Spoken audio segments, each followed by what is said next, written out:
I take it back.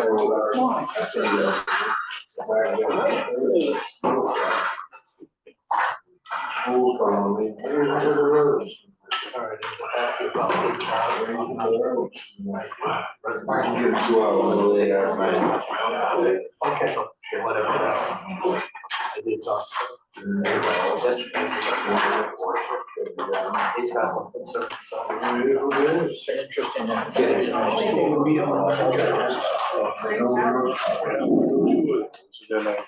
Europe. They should. Get her. Granddaughter. We don't mess with. You're Busy. Who's good? They have a bottom. Good morning. Works. But they haven't even. Bill. Yeah, there's longer, but it's, you can't really get there from here the other way very quickly.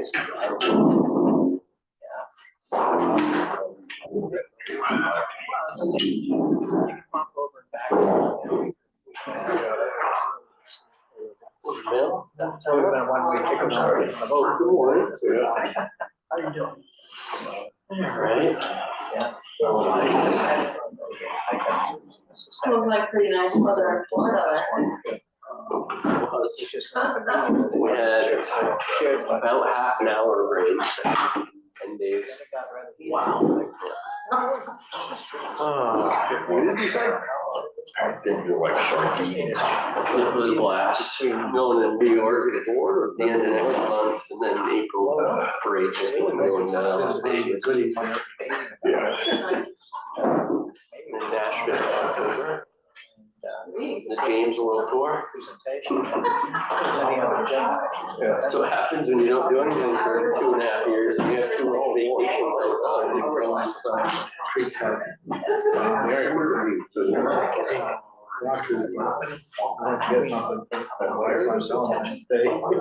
You guys want to get a good talk right I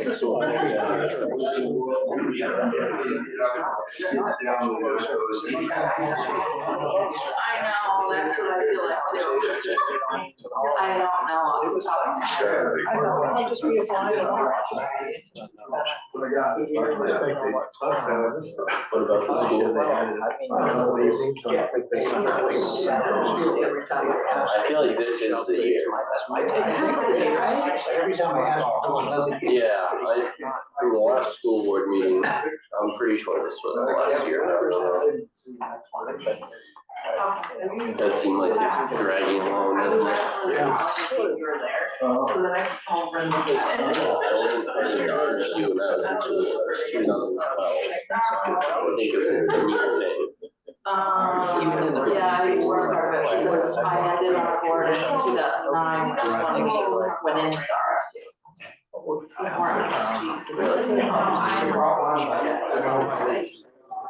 I don't recall. The biggest thing is I'm very Catholic. How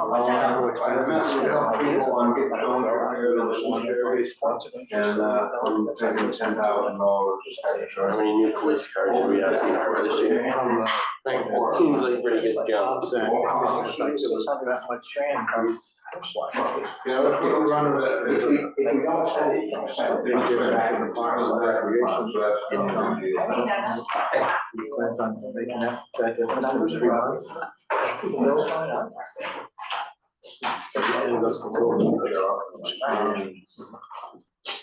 Next year's budget will be even higher. Might be in that somewhere. No, we need to add it to somewhere.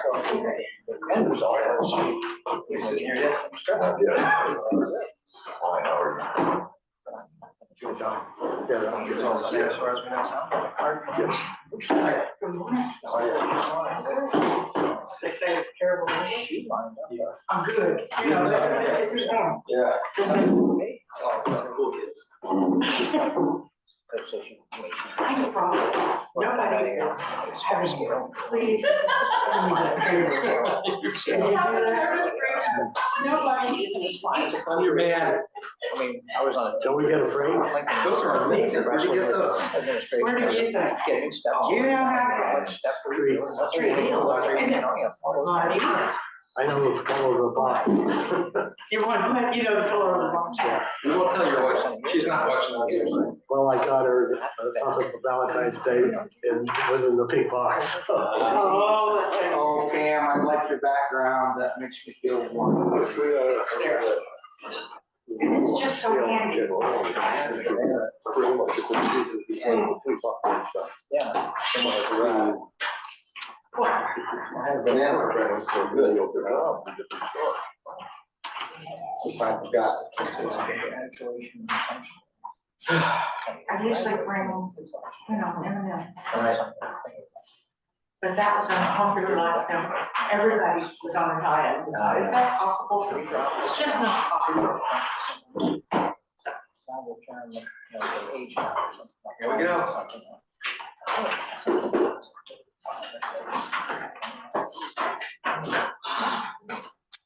You don't have a very clear picture. It's just, you want to put this someplace else. Move it all. Jackie's not coming. Jackie's not coming. Jackie. What do we know? What's the best one? It's just a workshop. I just didn't wish you were. I think she's online.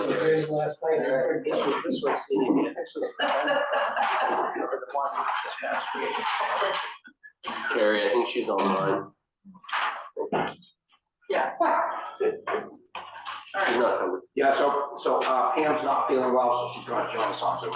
Oh, Pam, can you hear us okay? Can I sit over there? yeah.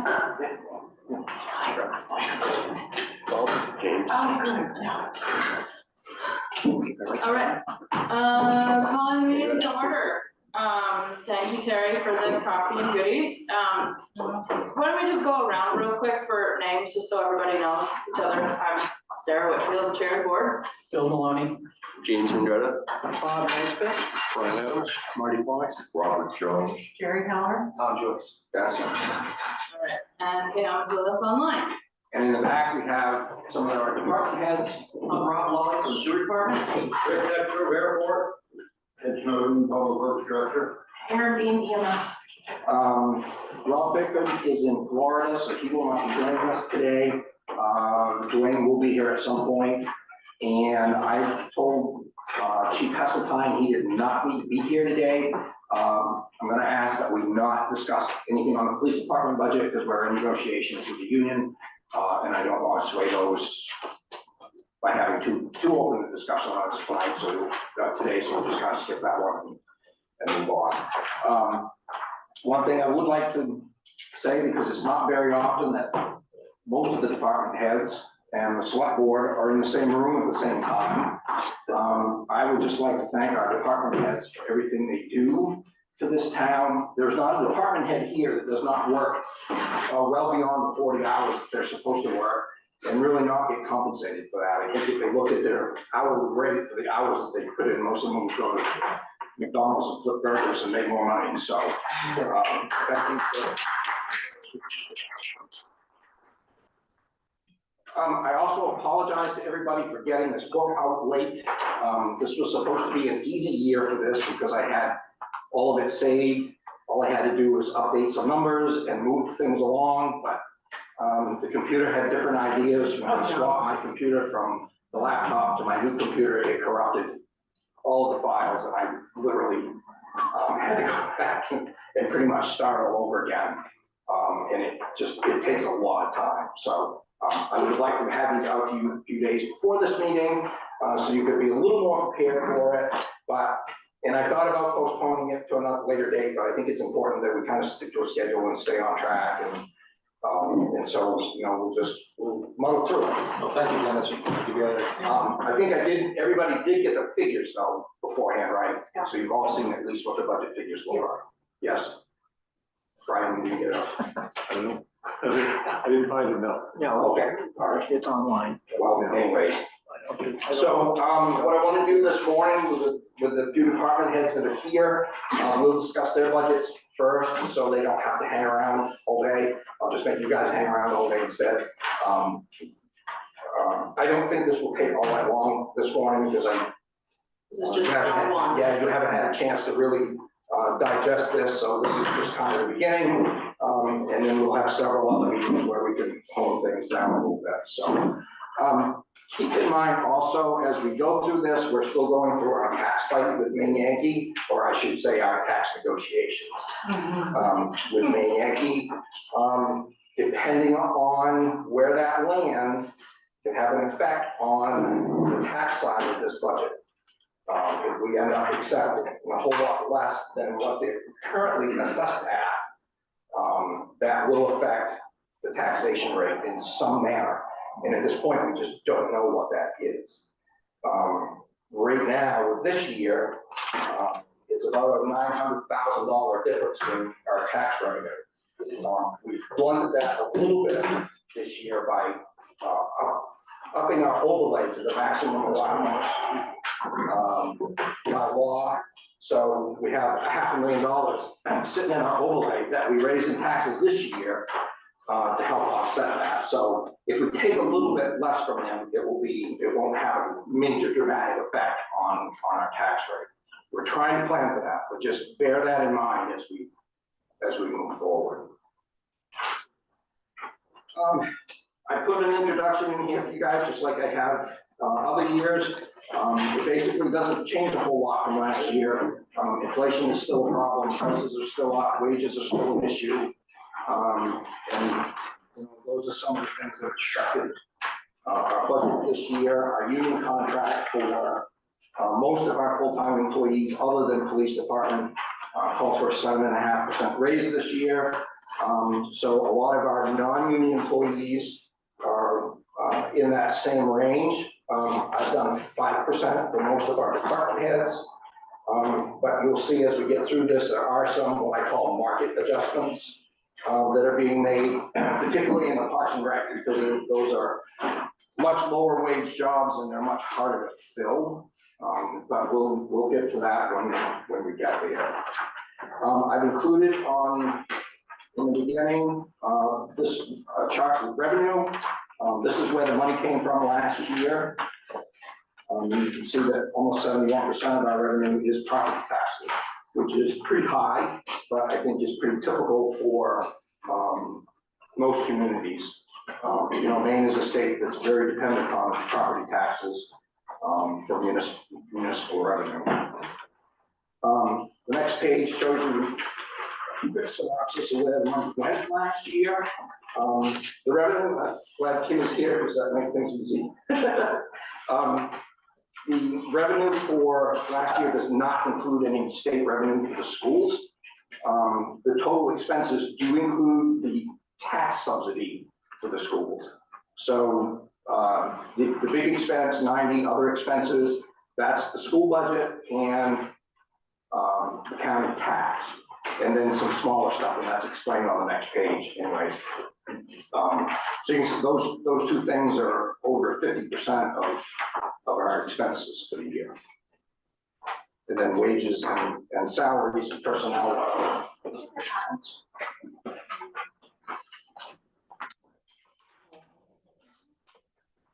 There's a spare budget book if you want to take it.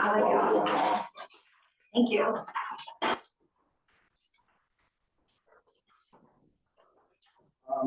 The next one, and you can look at these at home, just some charts to show you how our expenses are growing over time, where.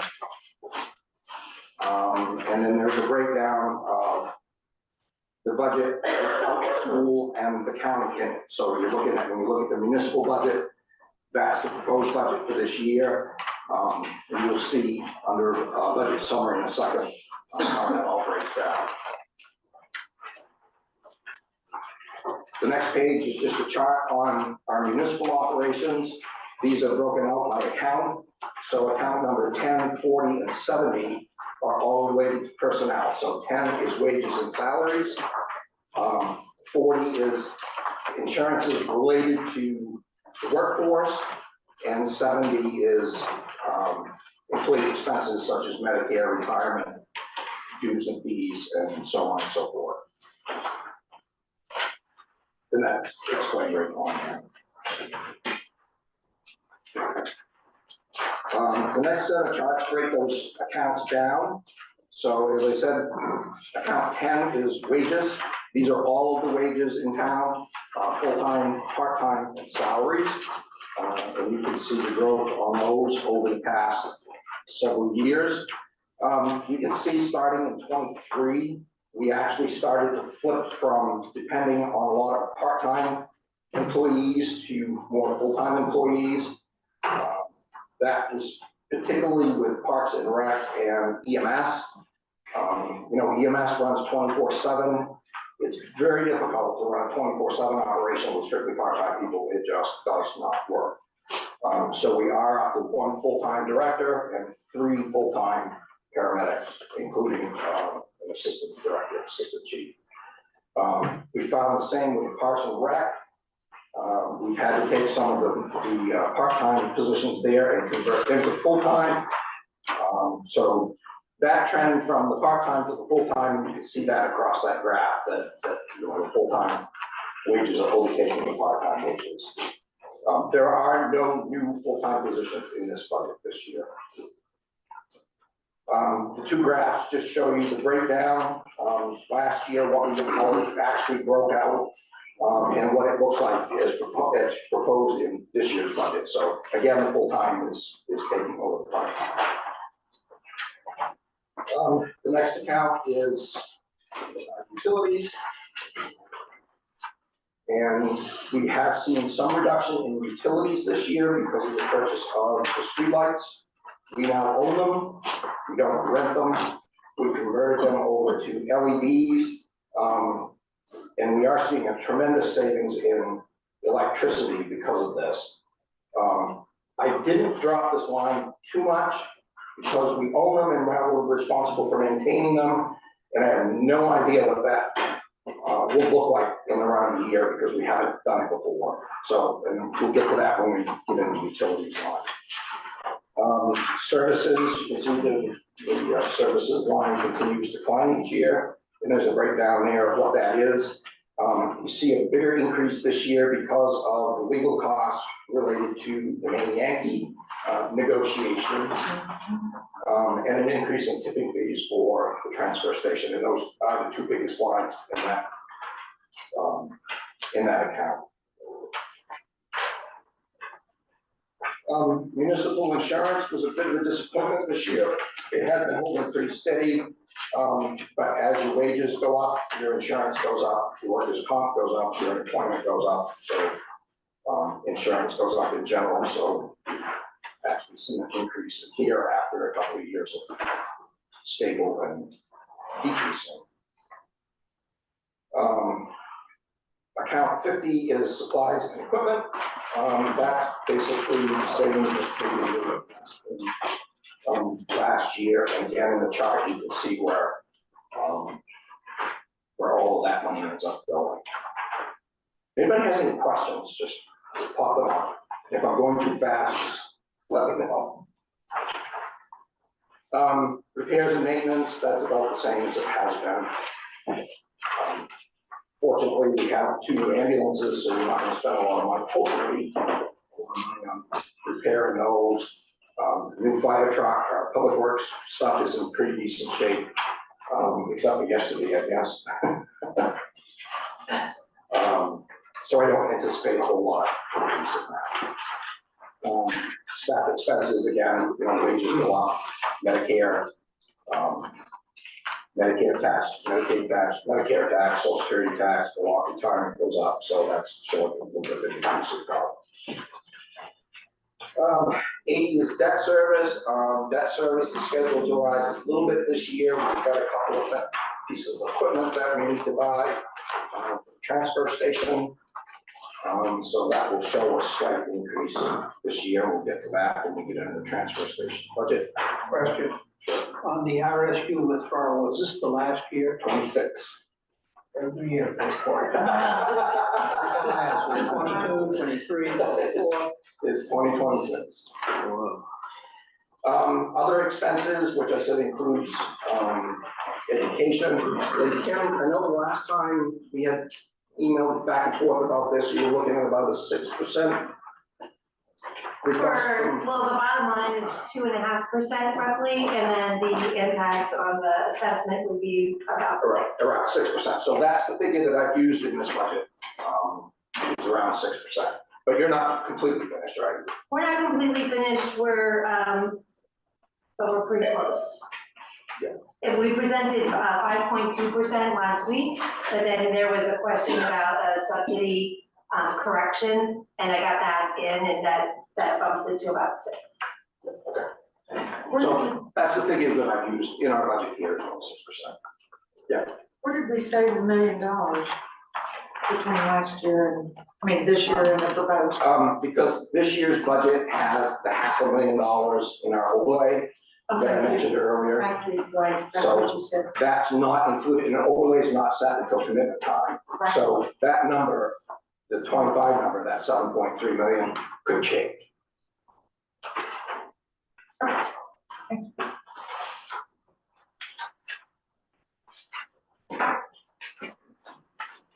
All right, so let's get into the nuts and bolts here. Rick Tetra is here. So if you don't mind, we'll skip right to the airport.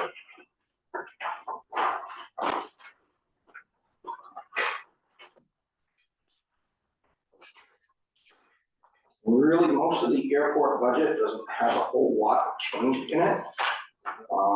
As you can see from the first chart, you can see the difference in the budget each year. It looks a little funny for 2023.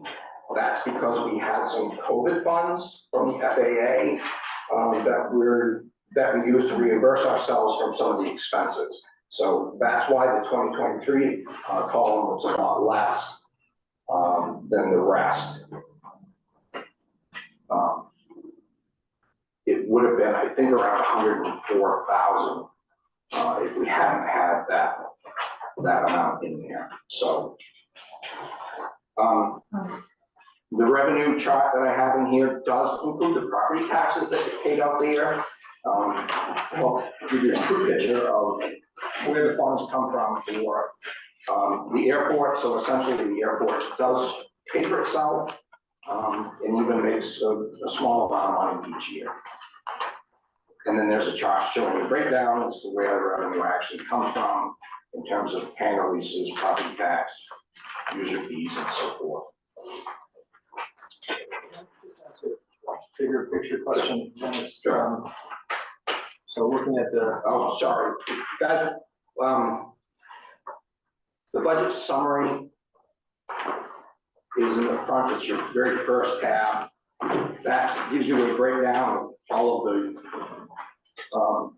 budgets and their change for this year. here, one of the things that confused me a bit was trying to figure out what the growth rates were. That's all here, but the growth rates to actuals. You actually spent differently than what was, in some places we spent less, right? So, In all of them, we spent and all we spent less. So, do you have a summary like close to this format even that says what the actuals were? Because when I go through it, I'm gonna say, okay, what's the growth rate? You know, you've got the growth rates here from what the budget was, but seeing what the growth rates were from what we actually spent would be useful. So you mean having a FY24 actuals Yeah, column? because we ended up trying to piece that together from the different charts and I had. Oh, so you want an FY23 actuals? Yeah. No, Well, I had FY24. FY24 we're in, I can't give you actuals Right, now. so Yeah, that's- 23. It would be 23. Yeah, just so that I can make up a new one. if you don't mind, bear with me. Yeah, sure.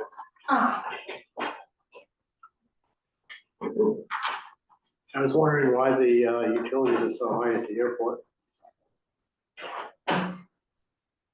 Hold on.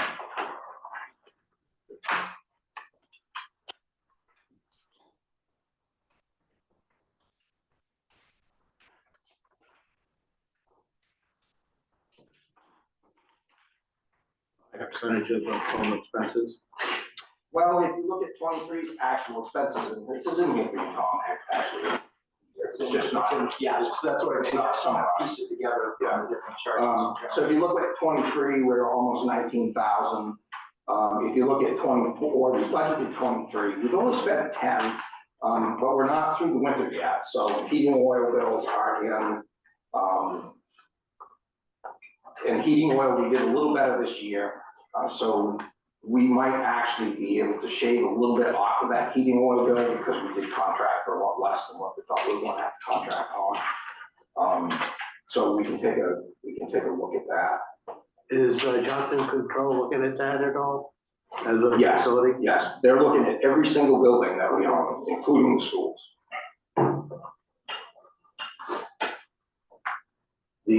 I'm a little concerned with lowering our fuel costs too much with what's going on in the Middle East and some of the uncertainty in the world that we're gonna see some. I noticed the last few days, gas prices have started creeping up a little bit. So I'm taking a little caution on, because I've been trying to cut everywhere else that I can. And if we do get hit with a huge increase, it could be a problem for us. We try to lock in our heating oil, but we can't lock in gas and diesel. We just won't do it. So, but we can take a look at that in this line. Wages are up at the airport, not so much because we've increased the pay. Rick's not getting a 30% increase in his pay. It's just an increase in his hours. He's spending a little more time there than he has in past years. And you can see we've already spent 40,000 this year, and we're just a little over halfway in the budget year. It's just taking me more time. So it is a 5% increase in his pay that all the other budget heads have gotten, but it is an increase in hours.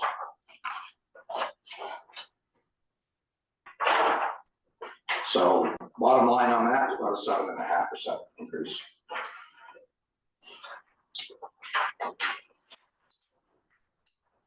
Anything you want to add? Utilities, we've got LEDs, because when we had the new runway put in, we got LEDs. And so I think that's really helping us with the electricity. That's a lot of electricity whenever you turn those lights on. And every time a plane comes in, that all those lights come on, so. I think that's a good thing that's going on there. And we use a lot of pellets in the FPL building to keep the building warm and try not to use up a whole lot of that heating oil there. We've had trouble with the heating system at the snow removal equipment building. And then you had with gas. That's up and running now. And hopefully it's gonna last. Yeah. Well, we had an attack of mice. We had an attack of mice across the whole airport. And so they've been in the hangars, they've been eating planes, and they ate up our, fortunately, we don't own the planes. You got into the furnace, took all the insulation out of it. Yeah. They wrecked my car. Yeah. Oh, my God. My car's been in the garage for 3 weeks because they got into my car and been chewing on the wiring. They came all the way from the airport. Yeah. Wow. I sent them there. Well, they knew it was budget season. Are they flying them in from Texas? Like a lot. You know, the airport exists largely because we get a lot of federal money out there to help pay for things. $3 million to rebuild the runway, ended up being close to $3.3 million. That was all paid 100% this year by the FAA. Usually there's a 5% match with any of that. The FAA pays 90%, the state pays 5%, and we pay 5%. But we got that. We got that paid 100%. We are looking at this year's capital improvements are out there, including repaving rebuilding and repaving the apron aircraft park. We did a crack repair, seal repair out there in 2020, right? Yes. I think when I first took over. That was 4 years ago, that only meant to be temporary anyways. We're looking at doing some rehab to the terminal building. The windows leak when it rains. The hangar door that's in the terminal building is in bad shape. It's actually borderline dangerous. I wouldn't want just anybody out there around it. The insulation in the building is poor. The electrical system is in need of some work, so every year the airport is allotted a certain amount of funds for airport improvements. And not every year is it enough to get these things done. So some years we have to sit on them until we build up enough to get things done. So we're trying to figure out what we can get done this year. Getting all of that done probably isn't going to happen because I don't think we'll have enough FAA money to do it, but those are some of the things that are in the works out there. That apron project, is gonna go across 3 fiscal years. And, so we met, this last week, with FAA and MDOT, and, deciding on where to do it first. And, the first part will be in front of the, fuel tanks and go up to the FBO building. And the second phase will be, just beyond that, and then in front of the far hangars, will be the third phase. So it's not gonna happen all at once. It's gonna take a while. Any questions on airport? Anything more you want to add, Rick? I think it's a wonderful asset to the town here, and, we, hope that we do you proud. So. EMS appreciates you. Well, Lifeline, just look at Lifeline just the other day when they had that accident on the, Question for you, are we supposed to call for them to be, landing zone to be set up? I thought because it was already, I don't think so. okay. Yeah, I don't know, I think that was a dispatch thing, we can talk about that. Any questions for Rick? I just wish we had more departments like this. Well, it's an asset to the town, I know some people don't see it as that, but it's a help. And we're using it, Aaron's using it a lot as an economic development driver. When he's talking with businesses to say, look, you know, you bring your business, we have our own airport, we can land small jets in there. And it's closer than Portland or Brunswick or Rockland or whatever, so, you know, we're working on finding ways to bring businesses to that and better utilize that airport as an asset for the town, so. But Southwest isn't interested. I don't like Southwest anyway, so. Is that allowed? All right, so next we skip the EMS, and Aaron, I hate to put you on the spot, but I can tell from some of the budget committee members that you guys sitting behind them that it would be easier if we all kind of think of each other. So if you just sit right over here in the corner.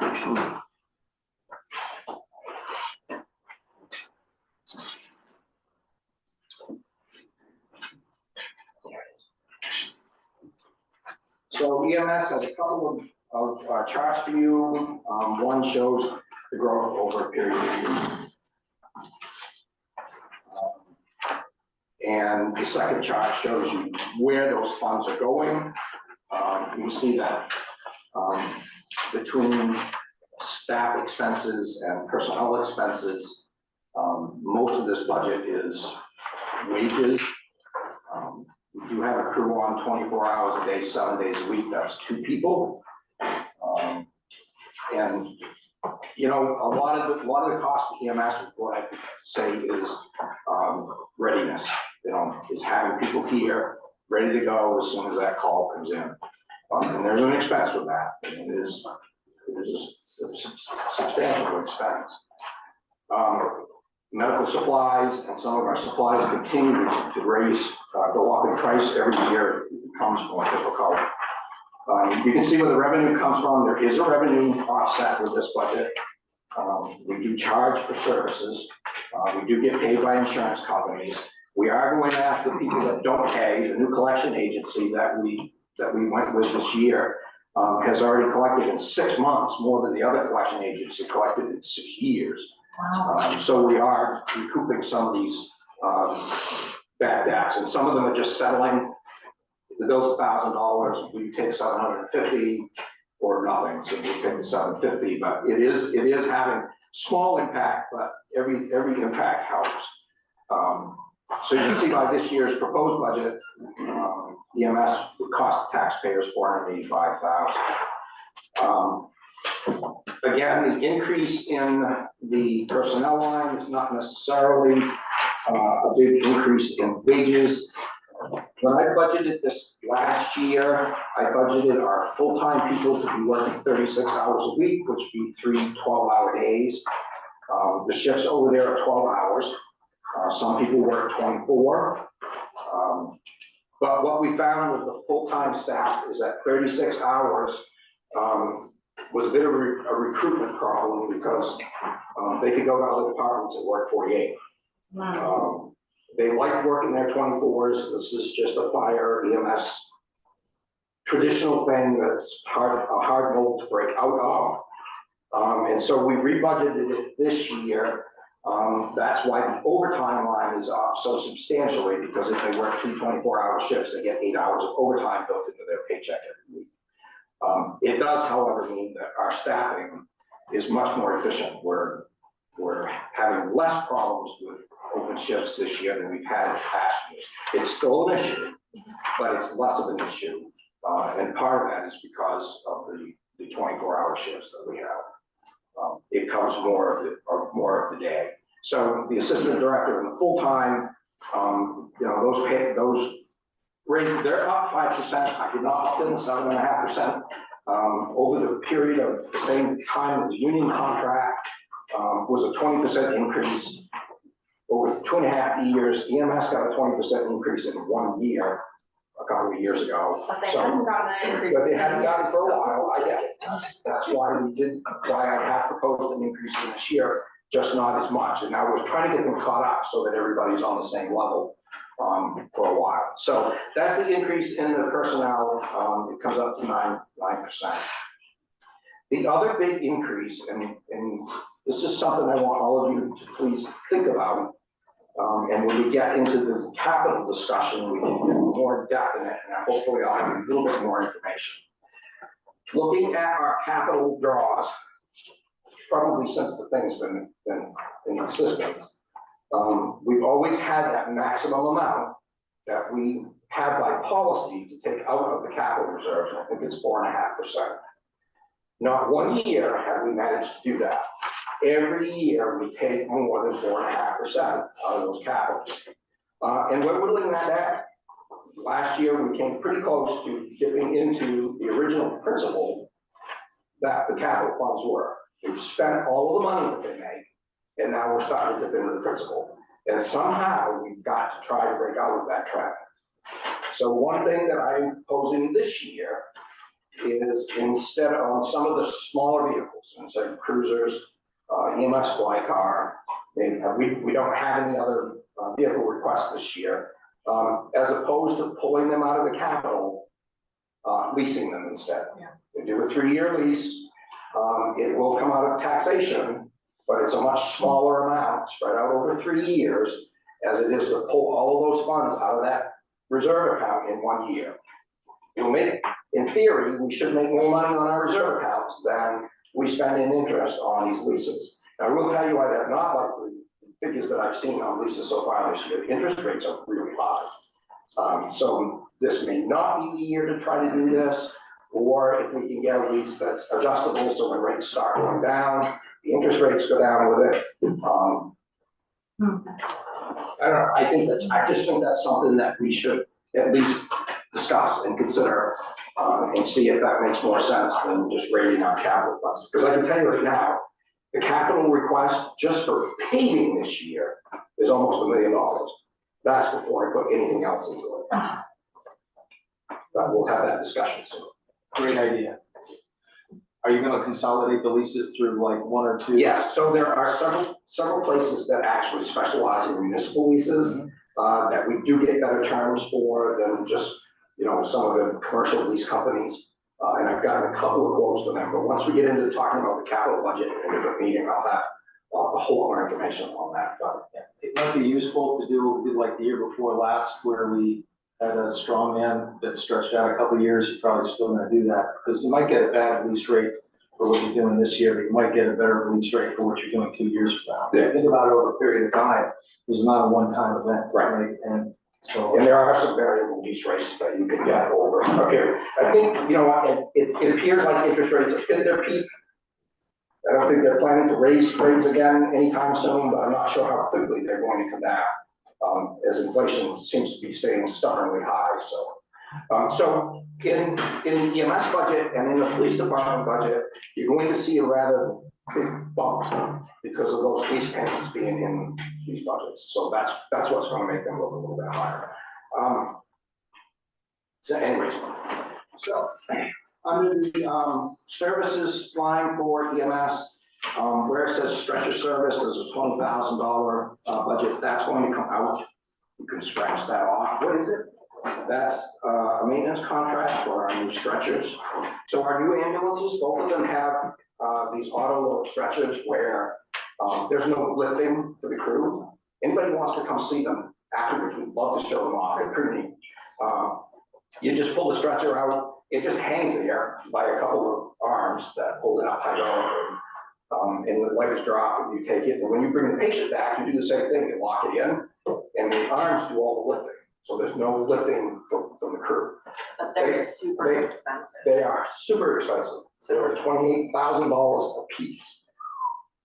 And the maintenance contract covers all parts, labor, and travel.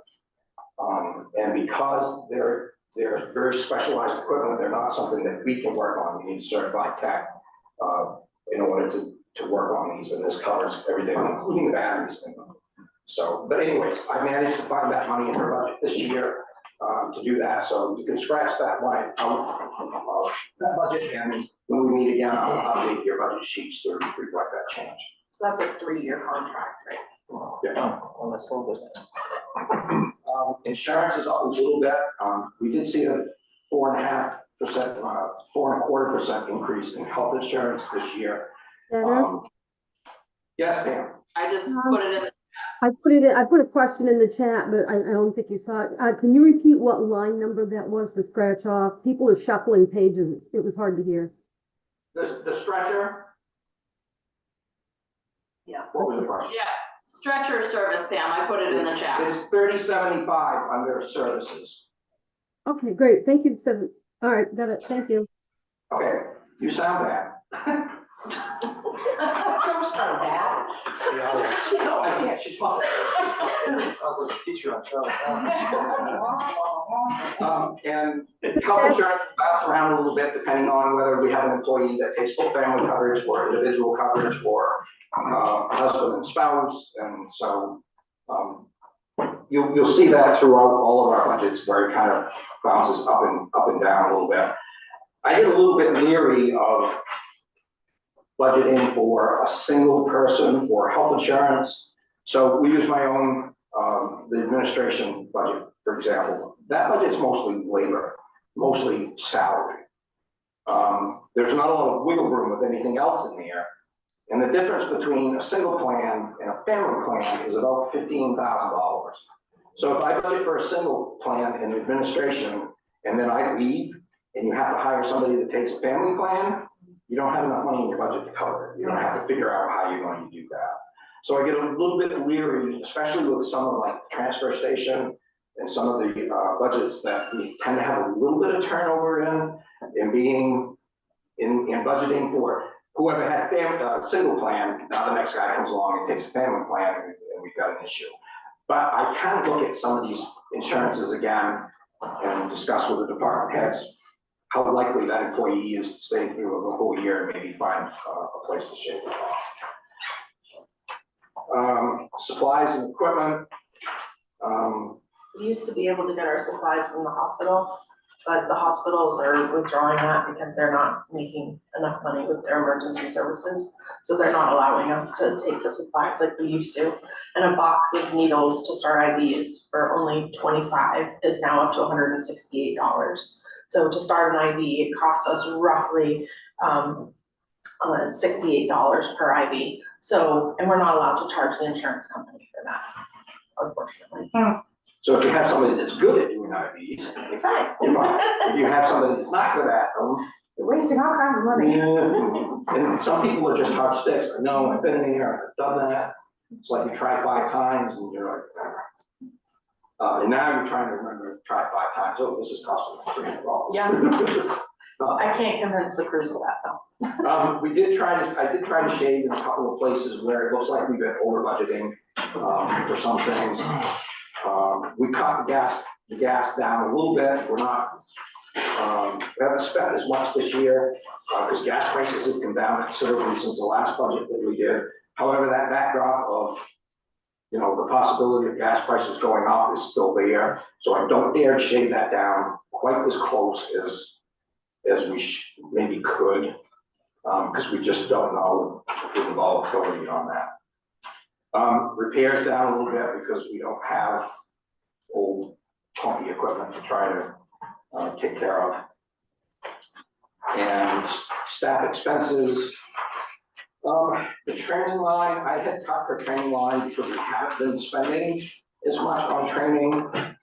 She talked me into putting it back up. There's a new state requirement coming out this year that EMS providers actually have to demonstrate their abilities.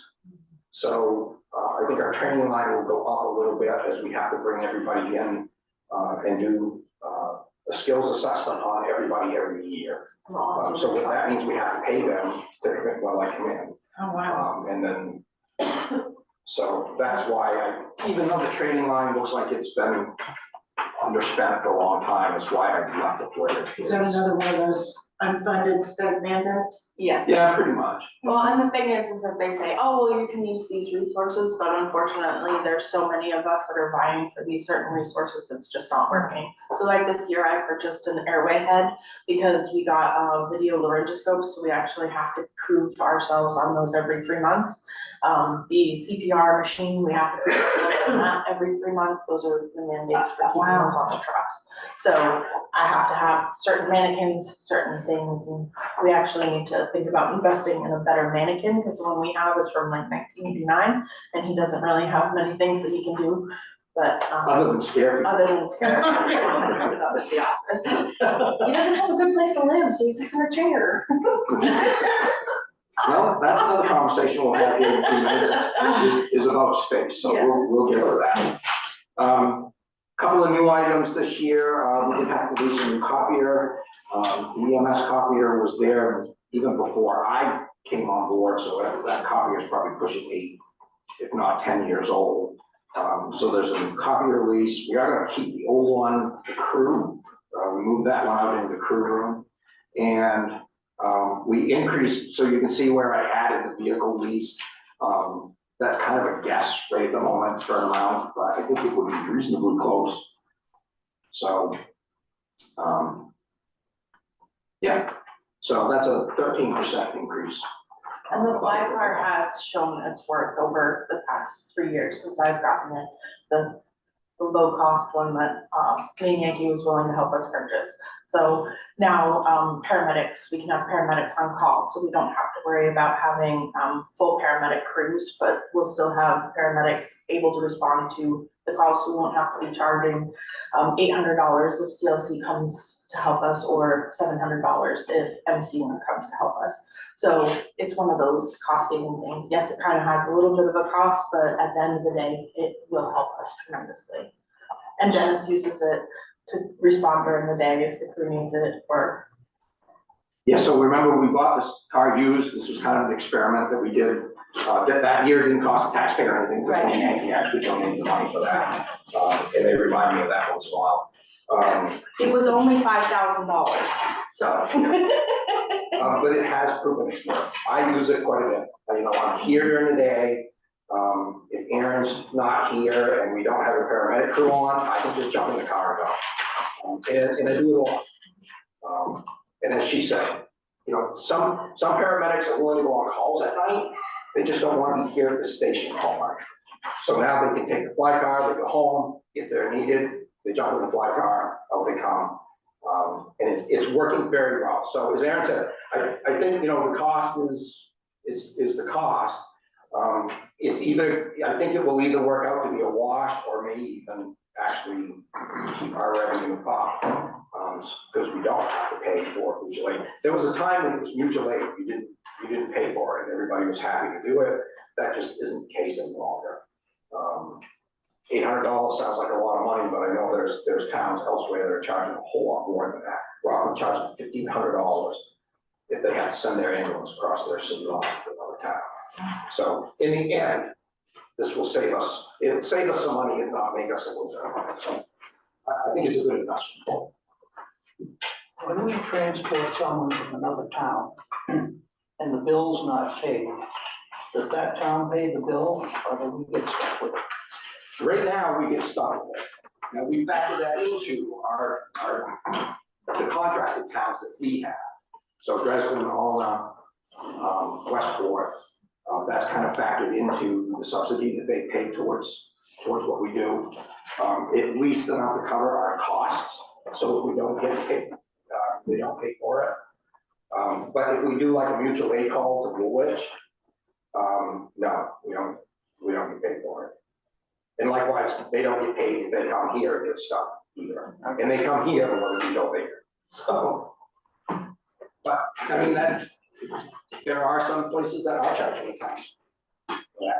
Actually, Dresden, if we don't cover a call in Dresden and Garden Fire has to come, they send Dresden the bill. They don't send us the bill. Any other questions on EMS? I had a couple. I don't know a lot about how the EMS runs, so pardon the ignorance. I'm gonna know a lot if you actually come to my house, otherwise, you know, I don't know much about it. But and I haven't really looked at this in detail yet, but there's a comment in here about you're waiting 20 minutes because of staffing issues. So if we were to have no one on, Right. we could wait up to 20 minutes for the crew to arrive here at the base, where now we have people out the door within 2 minutes. Okay, so what's like the service level that, when you negotiate with these other towns, Alden, Dresden, what do they expect? They obviously don't expect 20 minutes. Is there like a service level expectation that you're supposed to shoot for? Or The is that state pleasant? has certain expectations that no one in the state of Maine can meet.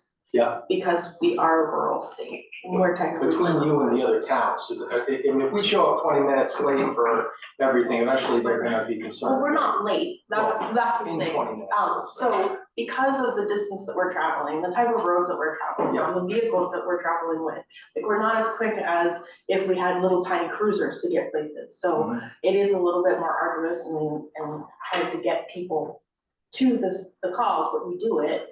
Usually it's within 20 minutes, we reach these outskirts. Like, I don't know if you've been to Westport lately, but I think they set goats free and just paved. So it's a long ride out there. The tip of it is usually 22 minutes to get there. Okay. And that's normal, and they expect that because they know that they live in that rural area. Where in town, if it were to take me 20 minutes, like next door, Woolwich, for example, they have, no one actually has to stay at their station. No one has to have a piece of apparatus with them. So it takes sometimes 20 minutes just to get the people to the apparatus, and then it's an additional period of time getting to the call. Okay. So this way, what we have is we have staff that are here 24/7 on the truck within 2 minutes rather than 20 minutes. Okay, understand, thank you. And Tom, to kind of clarify that, our contracts with the other 3 towns do not have a time performance. Yeah, that's what I was wondering. No. So we can't be penalized No. because of staff, that's kind of where I was going. So one of the reasons that Maine is struggling to get money from the federal government is because it takes us so long to get places. Because the federal government would like to see us having little tiny stations everywhere. But we can't afford that. That's not feasible because I'd have to have a crew on at this end of town, and a crew on in Dresden, and a crew on in, Alna, you know, but we can't do that, it just isn't workable. Where in these big cities, they say, oh, you have to be there within 5 minutes of being called out, so that's just not realistic here. I guess the other question, I mean, obviously, we're interested in controlling costs and all that, but with the overtime going up, is there a point in time, is there a threshold where you say, we need to add another head here, So- head count either Fuller Park or mix, So it probably because we would- just need to get the job done? Yes, with this new nursing home coming in. Yeah. That's probably going That's to gonna be the increase trigger. our call volume. And Dennis and I have discussed probably that during the weekdays, we're gonna have to have 2 crews on during the day. We normally have, for some reason during the day, we'll have the double calls. So it's nice when Dennis can come and help me and the 2 of us go off and do calls, but, we're probably gonna have to hire an EMT basic to be on during the day. If you step back from like an economic standpoint and you said, look, the amount of hours that Dennis is spending, if you allocated that to the actual budget here, it would justify another body? Yeah, probably. Probably, Yes. And that would go in the wrong direction, budget wise, but, you know. well, Tom, when you look at the overtime, so when you look at, a full-time, we'll say full-time, even full-time EMT, which would be up in the high 40s, and then add almost that much in benefits. Yep. That's kind of where we need to be on the overtime to say, now we need, That's the threshold. now we need to, that we're gonna put in a new full-time employee. And I think one of the issues with the overtime is that that entire 8 hours is taken out, not just the half time extra. So I think it probably isn't quite as high as what it really is, because it's only 4 hours technically. Yeah. But And that does include some overtime for the per diem staff, that have pull up some extra shifts as well.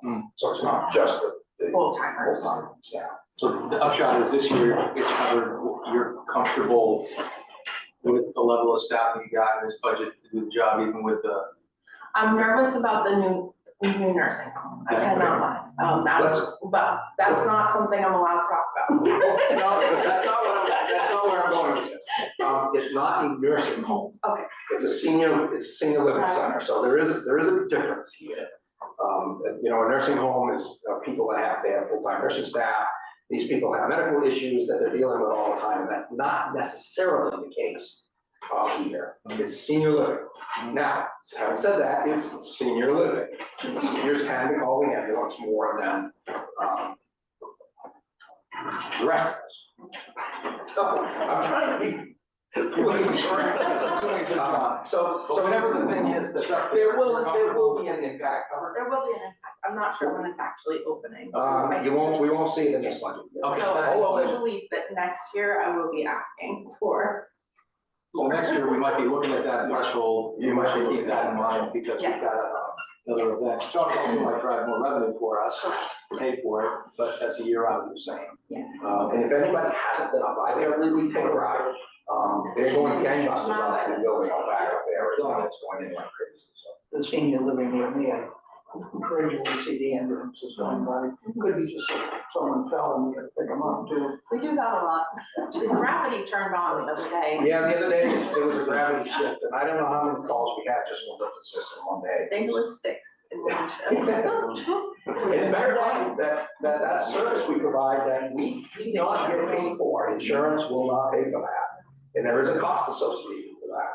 The state is trying to get us, the ability to be paid for it as if we were transporting them. That's one of the things that the legislature is trying to do. So if you guys want to put in a good word for it, that would be amazing. Next time you pick them up, put them in the ambulance, go around the block and bring them back. So if we were to put them into the ambulance, if we do not make it to an emergency room door. Yeah. Only emergency room, we do not get You got paid. it, okay? So if the person looks at you halfway there and says, you know what, I'm good, I wanna go to Walmart, we have to let them out, it's happened. We have to let them out, and we do not get paid for that service. I'll remember that next time I car. Sure, okay. Or some of these patients could go to emergency care, Yeah, which would save, Medicare and insurance a whole lot of money because they're a whole lot less expensive, less expensive than emergency room. They won't do it, they won't pay for it. It's like you have to stay in the hospital 3 nights before you go into rehab, something like that. A friend of mine was one night, saved the government a lot of money, but he had to pay the whole rehab. We also need this right there on Any more questions for Aaron? No, I don't have a question, I do have a thank you. Sure. Being the elderly person on this board, who was indeed, helped at the beginning of the week. I took a ride, was that the new bed? The stretcher? Yes. Stretcher? I tried out the new stretcher, it was nice, tried out the IV. I got good service, and I got some extra service, because I think it scared him to death every time, you know, he hears two more straight on his little. It's like quarrel. Yeah. But I'd like $63 for the IV. yeah, that, I have to go get that. Okay. Give her a discount. But, thank you. Of course. You know, I don't really anticipate needing this service every year and a half, but it's working out like that, but I hope I've done it for the rest, you know, for the team. I'll make sure to click your punch card. I really appreciate that. I really appreciate The gold card number. that. Yeah. Anybody else have any questions for me? Thank you. Thank you, and you guys don't have to hang around for the whole meeting once you come through your thing if you don't want to. Okay, so I'm kind of doing these in alphabetical order, which means we would skip to Parks and Rec.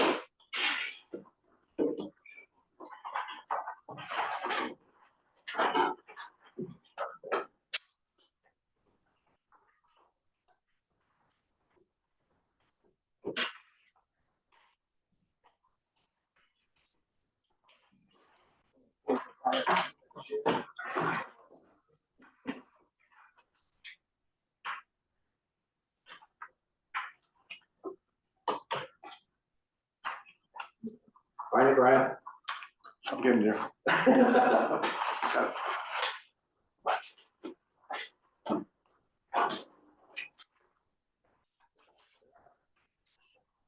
This is always a problem. That way. It is always fun. They're all fun. They all have their little quirks. Don't be trying to backtrack. All right, as I pull my foot out of my mouth, Parks and Rec budget. Again, you know, the charts will show you the growth in the rec budget. It also shows you the growth in the revenue over the last few years. The chart on the second page will show you the tax offset that is needed to meet its budget. And this year, it looks like it's about a $39,000 increase over last year, even though the budget's up. But if it's more than that, we are going to be raising user fees this year to help offset some of this, maybe a little bit more aggressively than we have in the past. But that's a conversation from the revenue side.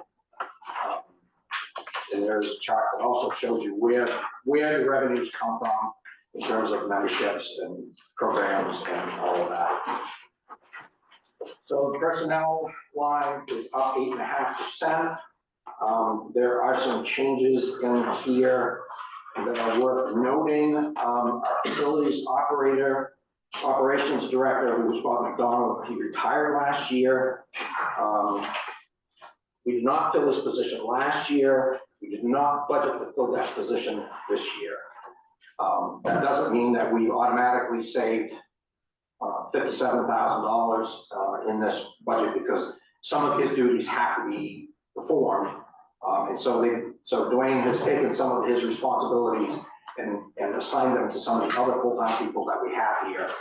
So that's why you're seeing some increases in this, in some of these lines. If people are going to take on additional responsibility, they should be paid a little bit additional funds for doing that. Some of the increase is increase in wages. A lot of these wages are minimum wage. Minimum wage automatically goes up every year in January. But even minimum wage, even the kids don't want to work for minimum wage these days. You just can't. So minimum wage just isn't cutting it, so, you know, we've had to up some of these.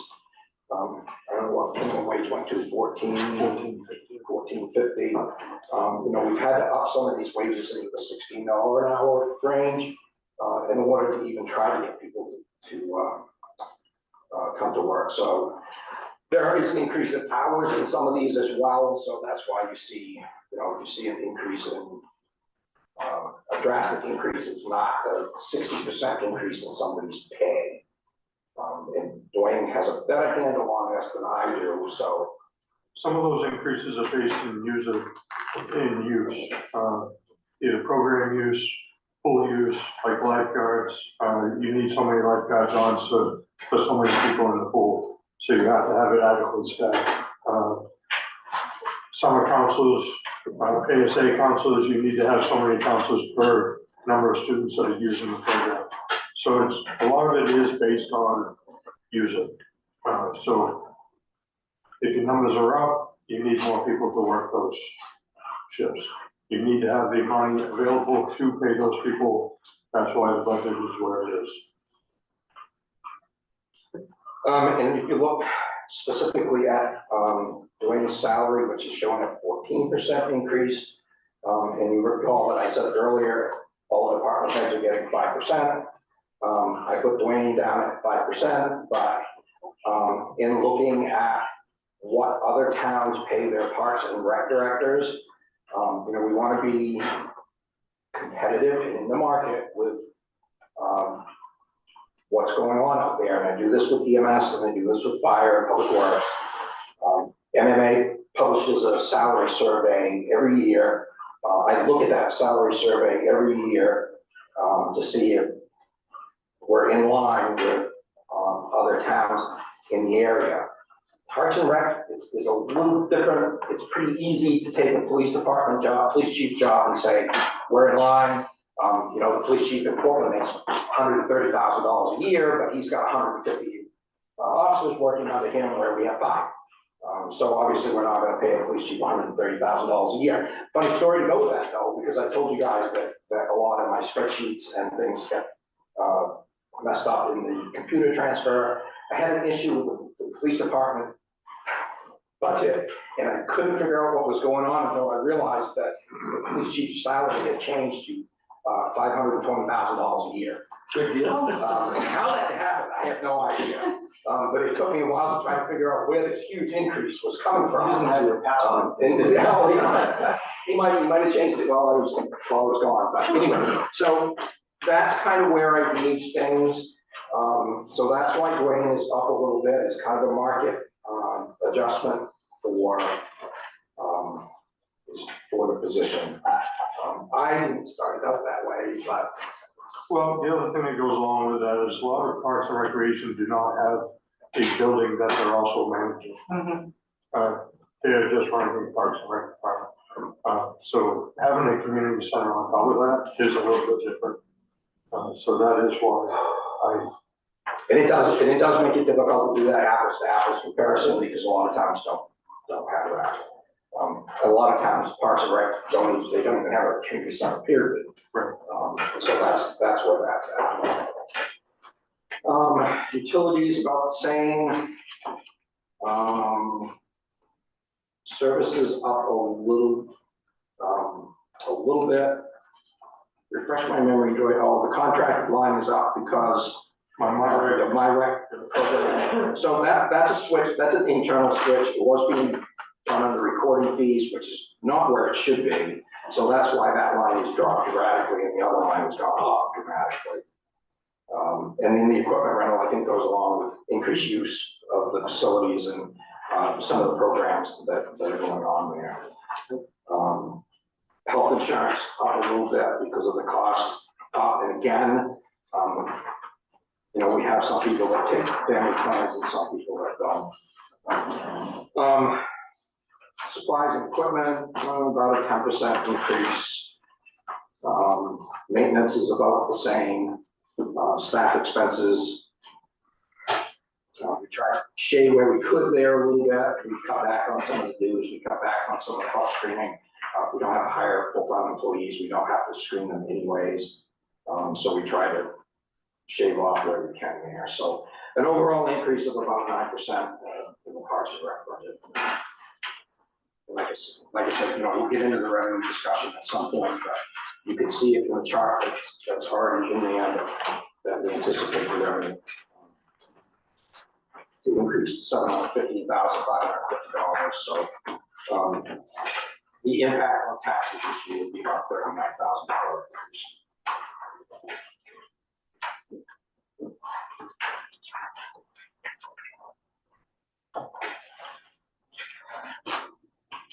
Any other questions, comments? So I think you said we'll get the revenue later. When is that? We might be able to get to it today, depending on how long we spend here and what you guys feel like doing.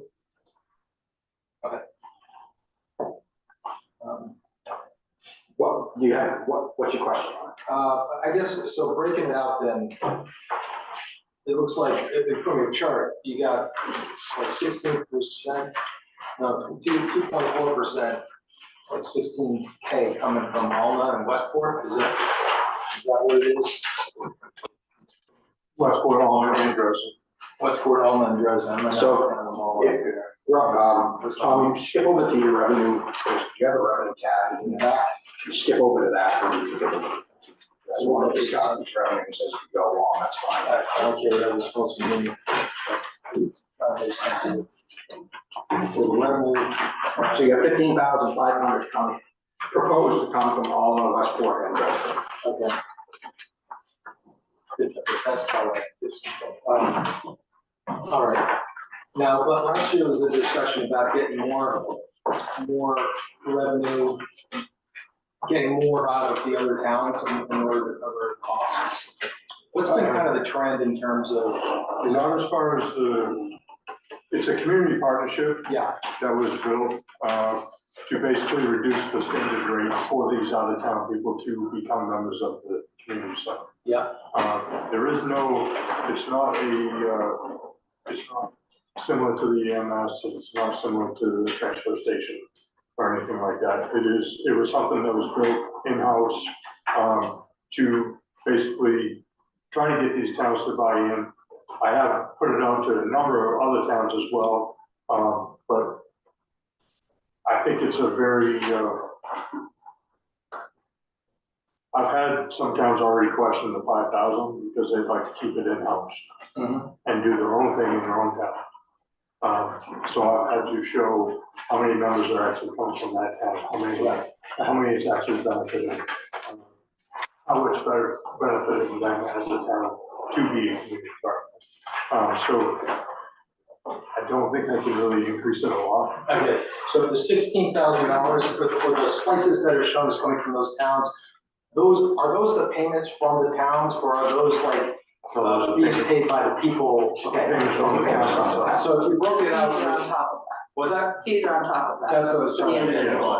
Yeah. I guess it would be helpful to me at least to get some sort of a breakdown of the people that we have, because we kind of teased this out last time with people taking notes, is of the people that have memberships or spent money there, how many are Wiscasset, how many are the other places? And it fluctuates. It fluctuates, so I can get you. Yeah, whatever it is that you have data on, you know, whatever time period that is, I think it would be useful to see. Kind of the split, because you can argue that we're kind of, if we're spending $500,000 on, you know, subsidizing, we're kind of subsidizing people that don't live here at some level, right? Not necessarily, because you still have all your recreational programs that people are not members for. They buy into the programs, they do the youth sports, they do the, you know, or they come into day passes and that type of thing. Day passes are not necessarily kept unless, because they're kept by paper. We do paper sheets for people to pay in. They are kept in the computer, but I don't have them done by town in the computer. I guess the two things, if you have the data, I mean, I'm not trying to create rock fetches here, but if you have the data, it would be useful, at least to me, to see the split of revenues paid by Wiscasset residents versus non-Wiscasset residents. And it would be useful to get a split of costs between like non-revenue producing parks and rec kinds of activities and like membership activities, right? To get a split of costs. Because that always is what it comes down to is, hey, look, you know, we gotta spend a lot of money to do programs for which there's not dollars coming in the door, but it's hard to kind of, it gets squishy when you start to say, you know, what are we really getting dollars for costs out of the revenue producing part of it? If you had those splits, that would be super helpful to me.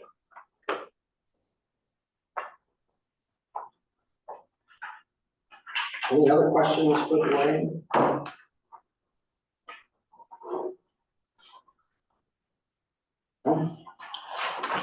One more. So you still have that program where the kids all come over from the school Wednesday afternoons? Right now we do. I don't know if that's gonna happen next year. Okay.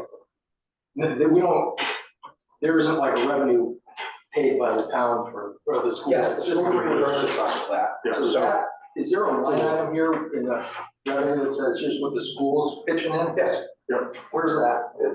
So if you look in your revenue tab, and just look down, like they're in their alphabetical order, from the Parks and Rec.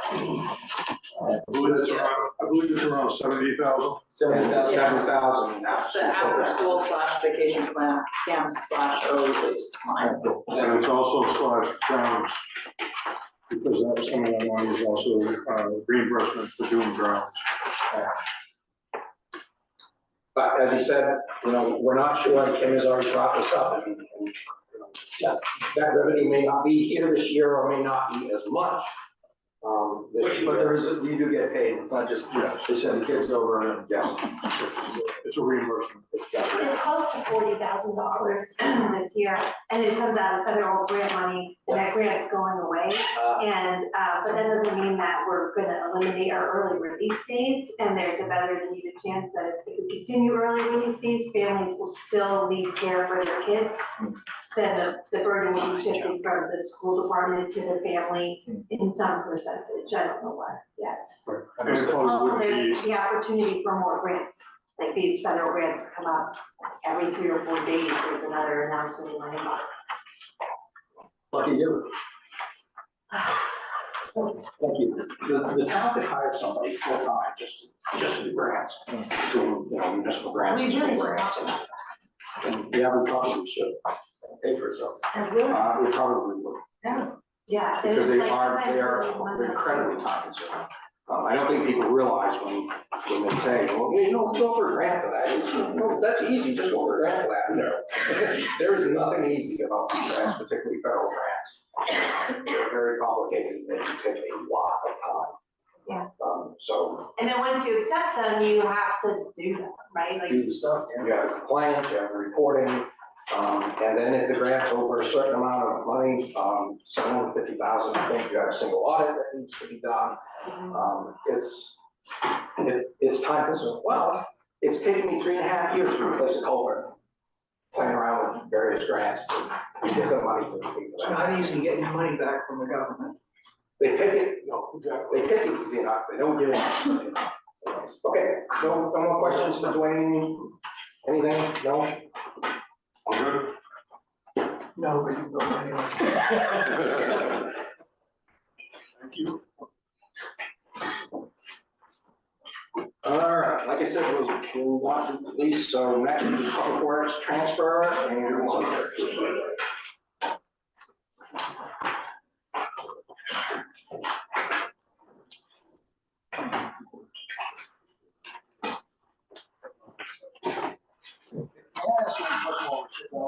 And I was kind of confused about every year.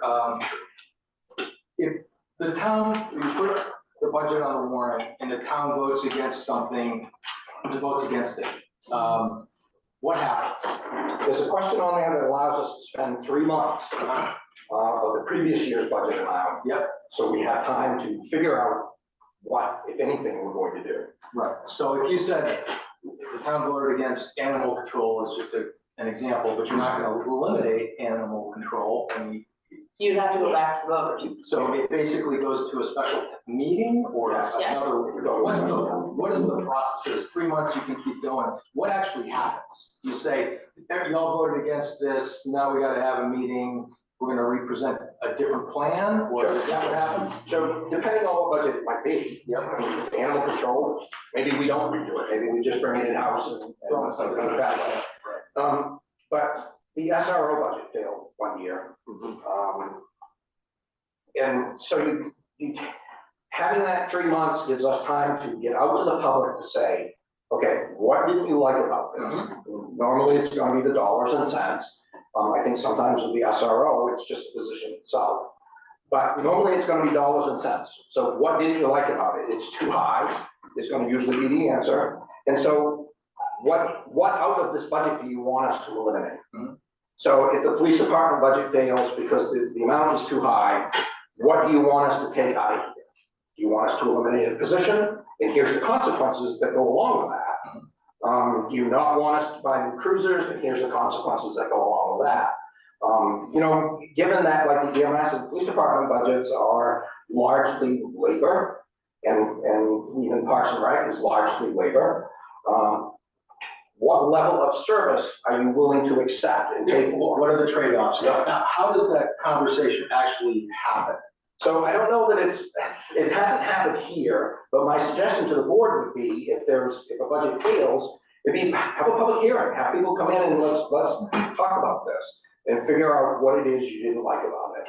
Then we can rework the budget, and then bring it up to a special town meeting. Now, a special town meeting for this would be an open town meeting, not a referendum.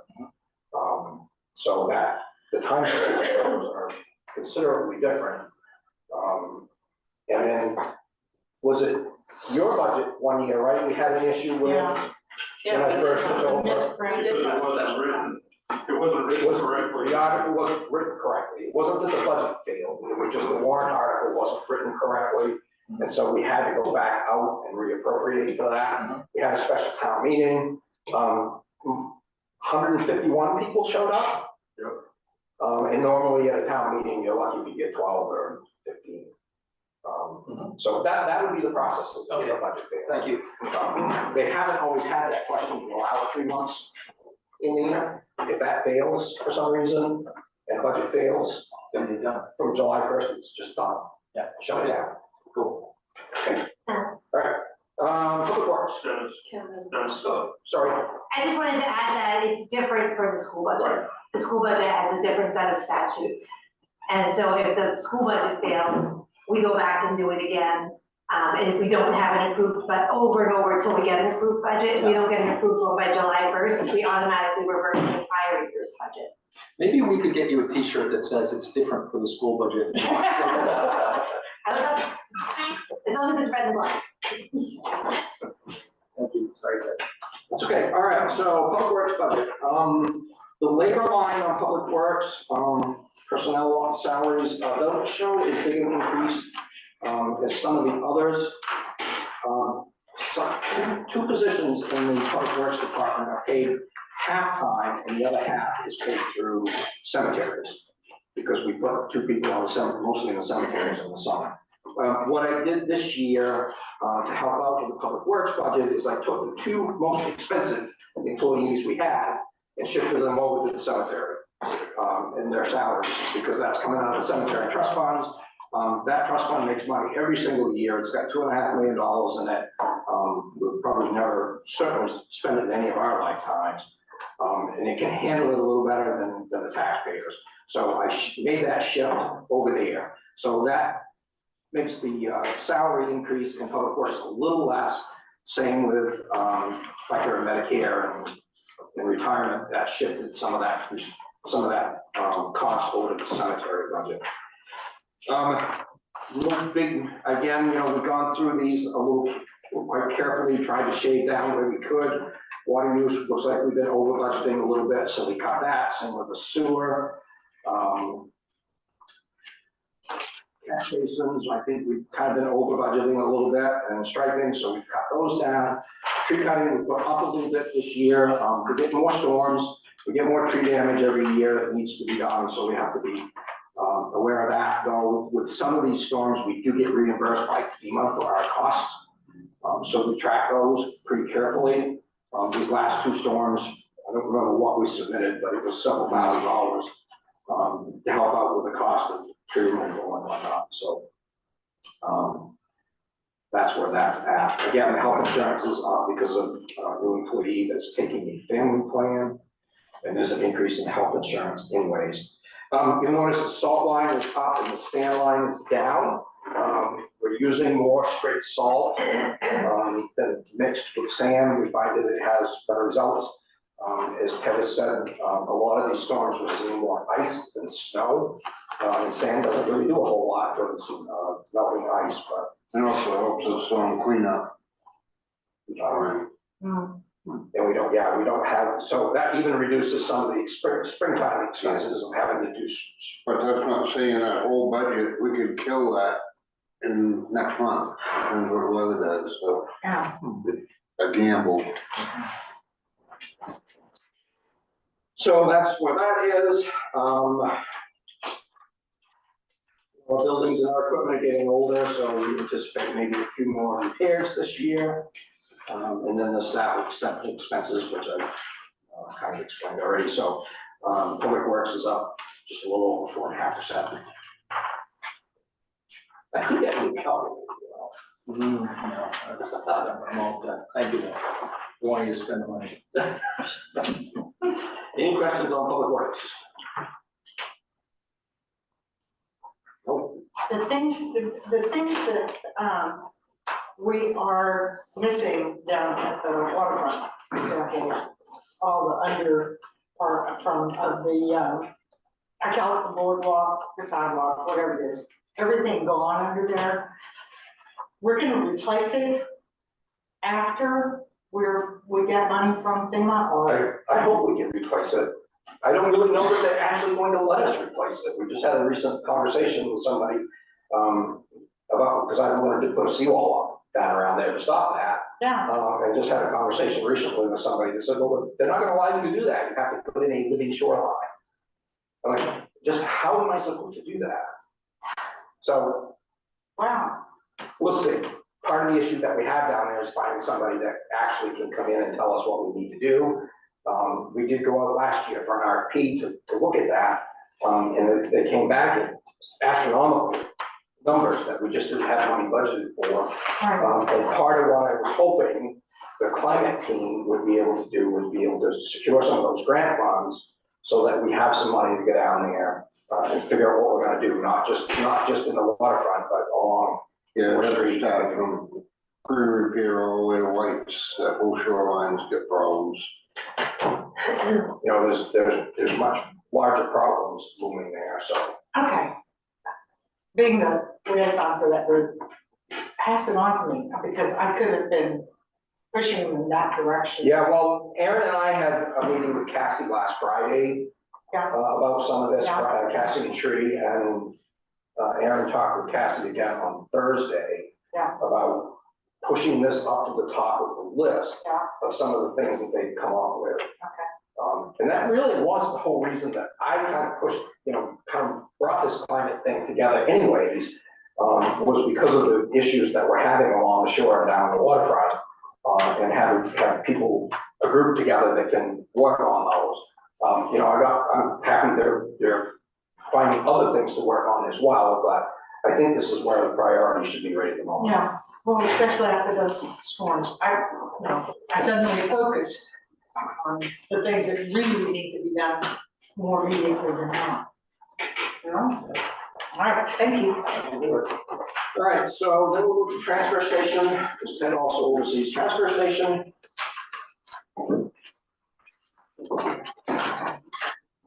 Oh, yeah. And again, you have a chart that shows the growth in that budget over the last 5 years, and where the money goes. In this case, this is one of the fewer departments that labor is not one of the major expenses, but tipping fees are. Cost us a lot if you're in this trash. So the next chart will show you the revenue versus the expenses and what the tax implication is. Where the revenues come from. Again, Tom, those are broken out in the revenue frankly. But it does kind of spell it out. Personnel, again, 7.5% increase for, union staff. We've increased the part-time line a little bit, hoping to have more part-time people if we can get them, which is really tough. Having another part-time person helps to police the place so that people that are dumping up there, that shouldn't be dumping up there, we can catch before they start filling our hopper up with trash that we have to pay to get rid of.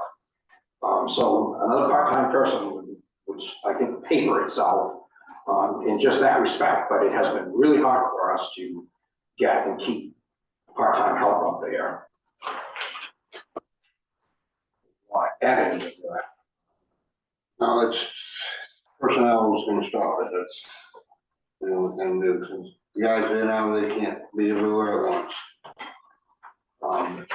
I've always said that I love this job, if I didn't have to deal with personnel, yeah, this would be my ideal job, dealing with budgets, and this stuff is fun, dealing with personnel. It's just not pleasant. You should trade the good job, share. I'll do the people you good money. Except for people like Ted, that's the kind of personnel we want. We like that. Seems like every time we turn around and need somebody to fill in for a director, Ted gets the job. He's taken on, you know, he's got 2 jobs right now, 2 hats, and I'd like to know, how are you doing? That's easy, Yeah, I hear you. it's a snow. It's, you know, for Ted, winter time is really his biggest time. Yeah. You know, he spends a lot of time, because he gets in the truck and he plows along with his crew. Right. He does not get paid for that. You know, Right. it's just like Aaron and EMS, if she comes out in the middle of the night, they're on salary, they don't get paid for that. Right. They try to compensate themselves with some comp time if they need it. I'm happy to do that, but they don't get paid for any of this. So that's what I said earlier, when I started the meeting, you know, if you actually look at the hourly rate, some of these guys are actually earning, they make more money going to McDonald's than they Right, know it's. exactly, yeah. Yeah. So there has to be an appreciation here for, Well, it bases down to the employees too, I got some employees that can do the job, now not to babysit them, and keep them going. And if it weren't for them, one of them are out during a snowstorm, it's a whole different ballgame. Right. Well, just that little one we had last time, the, a truck went down, got it out to the shop, got the second one and wing wouldn't drop on it, so went back to a smaller one. And just little stuff, it ain't big, but it's little, enough to pull someone off the road to fix that truck, Right. just little things. Little things that It's you have to. never a perfect world, and, you know, you gotta adjust for it. and if you don't think plowing snow's not tiring, let me tell you it is. Because I got in the plow truck last year, several snowstorms, Yeah. and rode around town and plowed, and certainly would this year, if you needed help, luckily, they just haven't had Yeah, that much this year. So I haven't had to, but, Yeah. you know, you don't think sitting in that truck riding around town, which is snow is not tiring, but boy, it is. And it keeps coming down, it don't stop, Yeah, it's So, funny. anyway. you know, no one's caught up. Right. How do you know when to go out? Yeah. When the sun comes out, you get caught up. That's it. So utilities, we kind of took a little more, we kind of looked at this and said we were maybe over budgeting a little bit for this, so we cut that back just slightly. Services are up, tipping fees are up, tipping fees automatically go up in January, based on the rate of inflation. So we've seen an increase this January, and it seems likely we'll see another increase next January. So I upped that, a little bit to take care of that. You see, we're running a little bit close this year as it is. Insurances, we know have gone up. I've kind of gone through that already. Supplies, you know, about the same. Repairs, we've taken a chance by dropping this a little bit. Yeah, but I got that new truck coming here in a week, so. So, vehicle repairs, which the truck we have now is what, pushing 300,000 miles. Yeah, it just broke 300,000. Just broke 300,000 miles. Remember, 2 years ago, this budget was approved with a new truck in it. Yep. We've been all of this time getting it. They're just getting the wet system and stuff put on it now. And within a couple weeks, we should have the truck. And so that will ease up on some of our vehicle repairs, having a new truck and not having to put the old one in the garage. We are gonna keep it as a spare, because if we don't have, one of the issues we have now is when that truck's broke down, we have no way to move our trash. It's not like we can just go to Ryder and rent a tractor and pull that trailer because it needs that heavy duty hydraulic system on it to push the trash out of the trailer. And they don't exist. You know, you got a day maximum to repair it if something does go wrong. Same with the trailers, they're just not enough. The garbage has gotta move. So you can't say here, so. During the storm, we had a mechanic, he wasn't plowing, we were covering for him, he was working on a trailer for a change out at noontime. So we had to get that done. Which leads us down to, debt service. We have put money in the budget this year to buy a new trash trailer. We have two, three. Two. Yeah, Two currently. They're both aging, getting up there. We've had to do some rust repair on one of them. Bear in mind, these cannot leak as they're going down the road. They have to be sealed.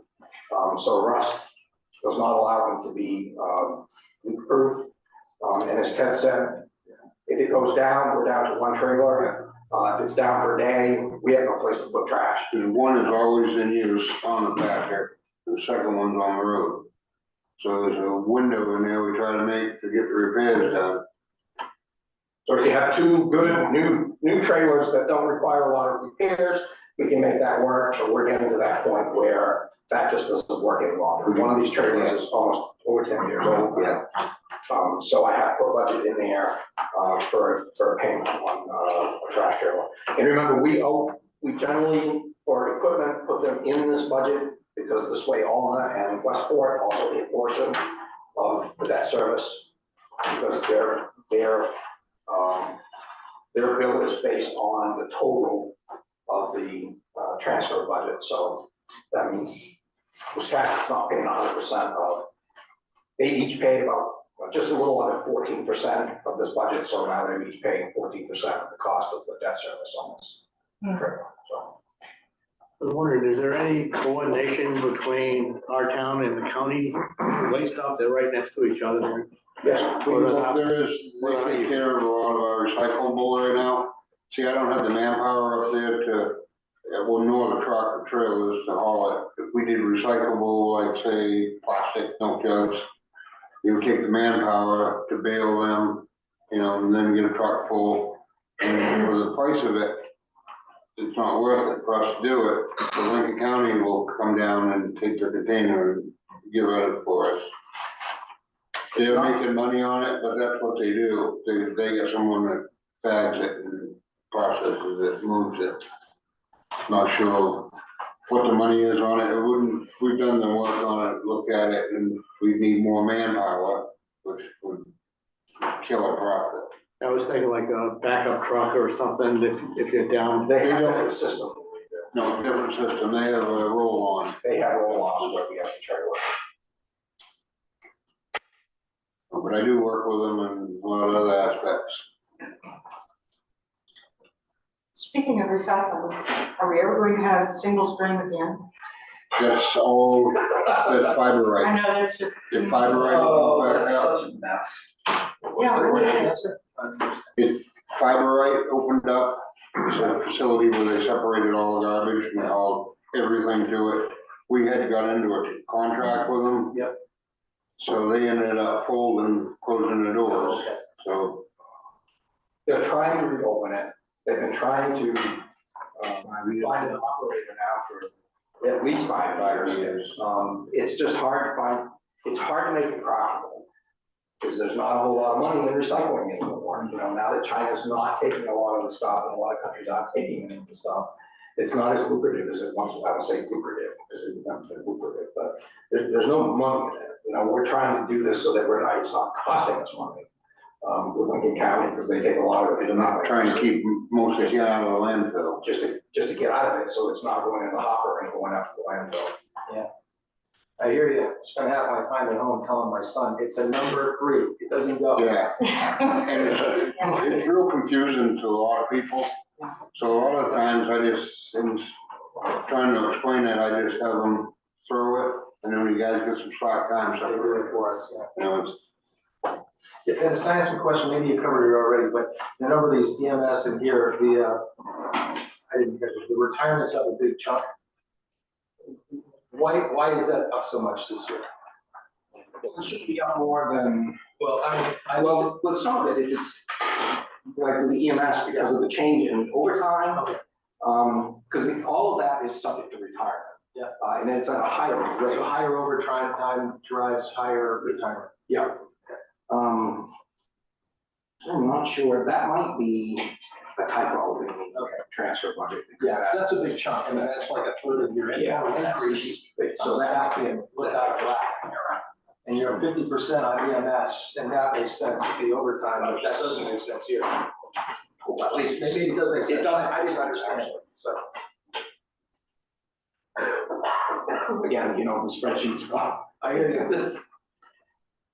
anyways, any other, I'll pull that out real quick, but any other questions or anything?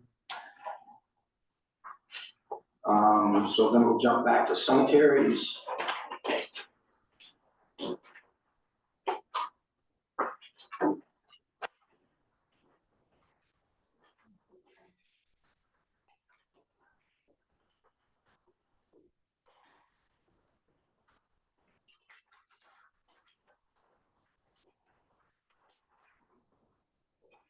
So cemetery budget's up quite a bit this year.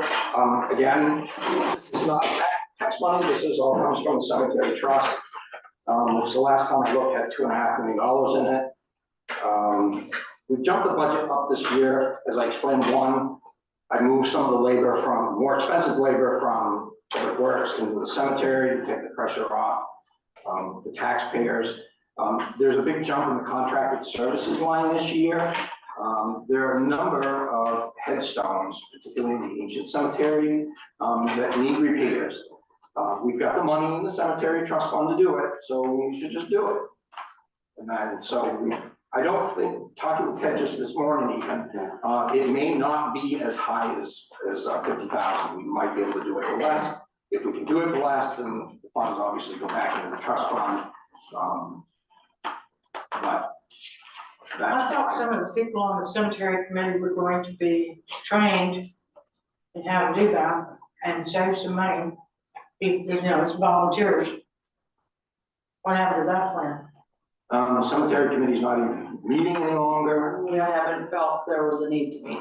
and there are some liability issues that go along with that. Yeah, it's not quite as easy as just getting trained and then going on. it's gonna be uprighted now.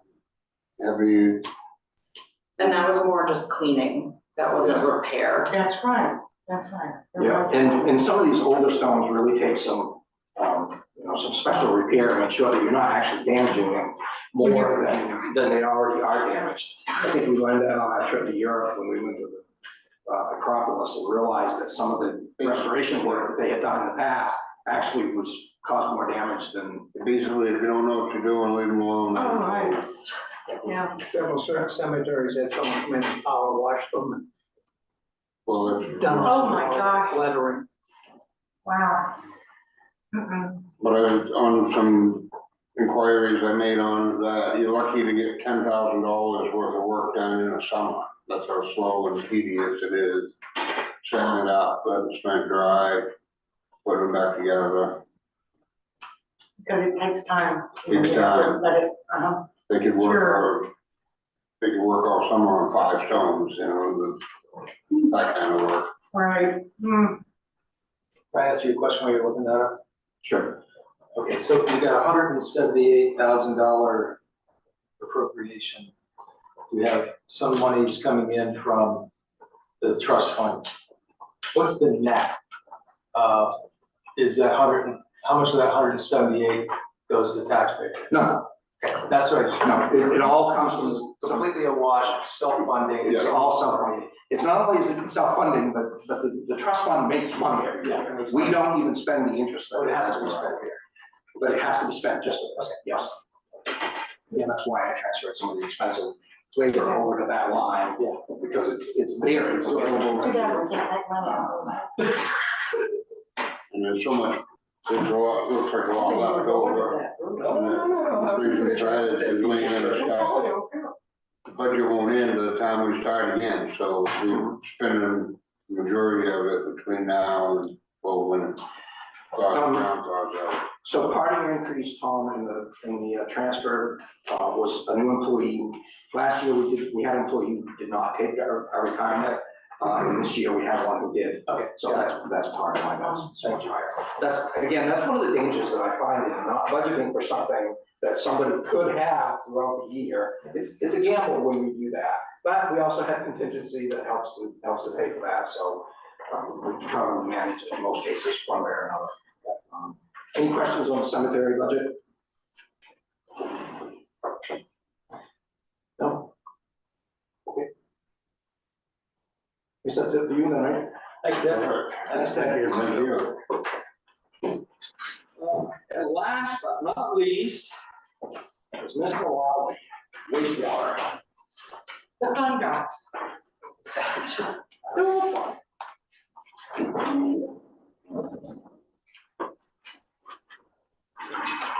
He writes the most entertaining reports. And he's quite the artist sometimes as well.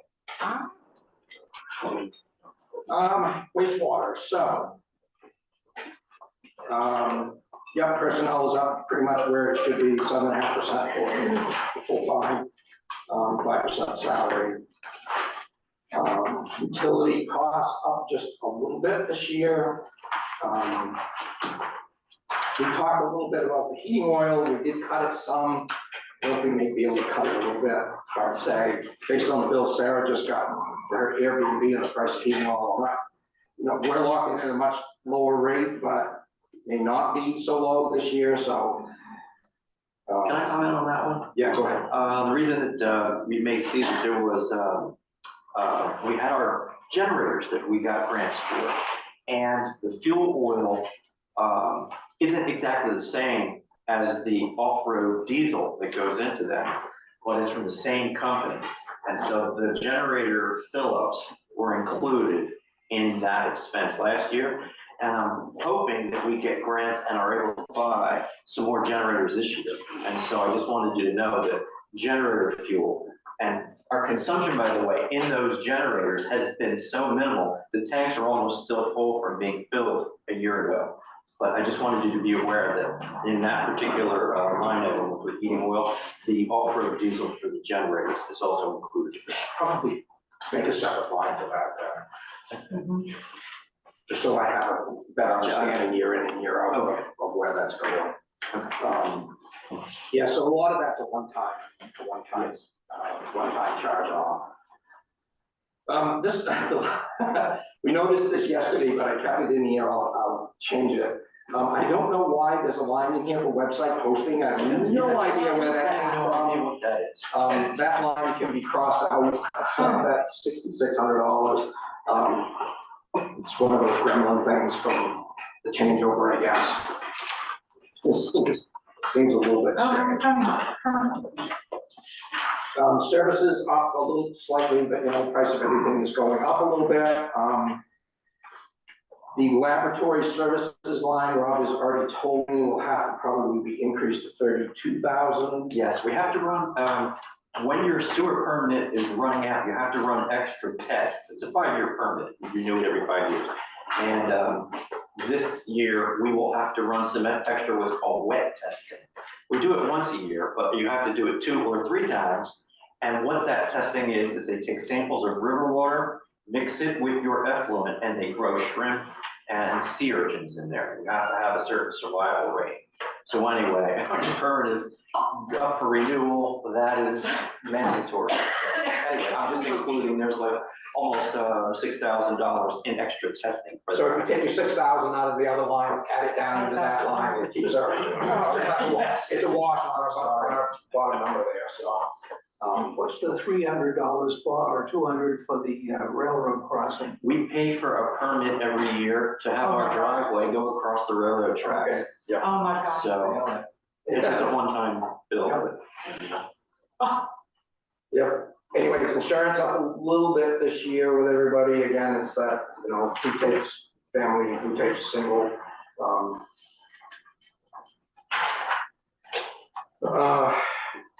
Supplies are about the same.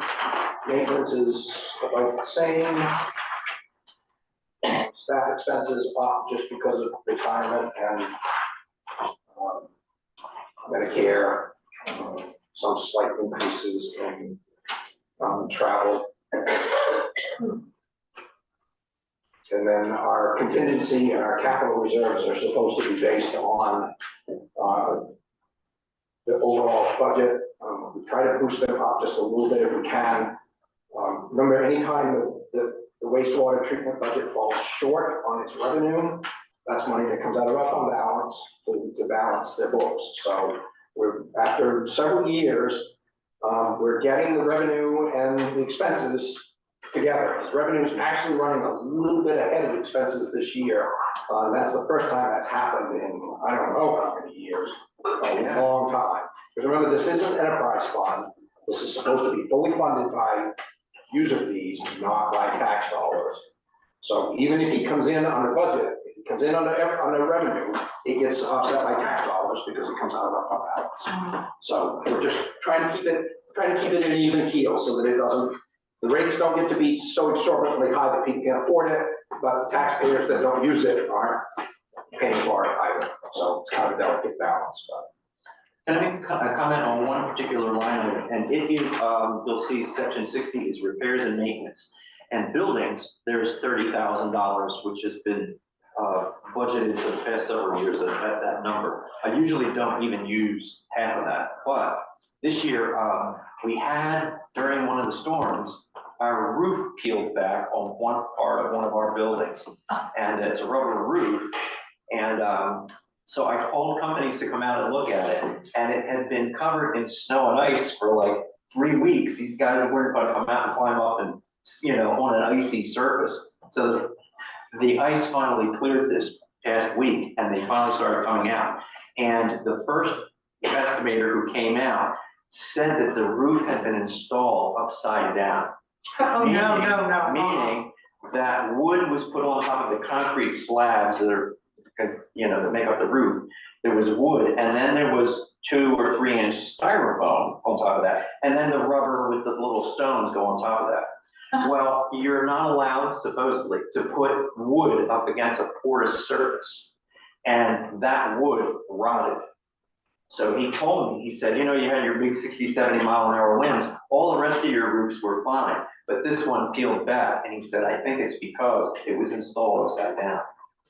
So anyway, when the estimator came out from the insurance company, she told me the same thing. So anyway, I just wanted you to be aware that that $30,000, we may have to put a roof on a building that might only be here another 5 or 7 years. But, you know, I only wanted you to be aware of that. And it's likely if it was installed improperly to start with, the insurance is probably not. I know, and the insurance assessor told me that. So anyway, So that's I'm hoping that doesn't change, but, you know, I'm hoping that the roof would be less than 30,000, but I have no idea because they're gonna have to start from scratch, rip it all off, because he told me that the wood is rotted clear across the roof, even though it only peeled, you know, a third of the way back, so. probably lucky it happened when it did. Yeah. And the way it did, it wasn't something a whole lot worse. Any other questions for Rob, or any questions on the wastewater budget? That's amazing. Okay, thank you for your consideration. Thank you. So that takes care of the department heads. I might ask for a 5-minute break. Well, how much more are we doing? Kyle, how much more do you want to do? I mean, we can answer a whole lot of these frequently, there just isn't a whole lot to discuss. But that's entirely up to you guys. Okay, can you just go a little set on what the schedule is, because the schedule you had this meeting, right?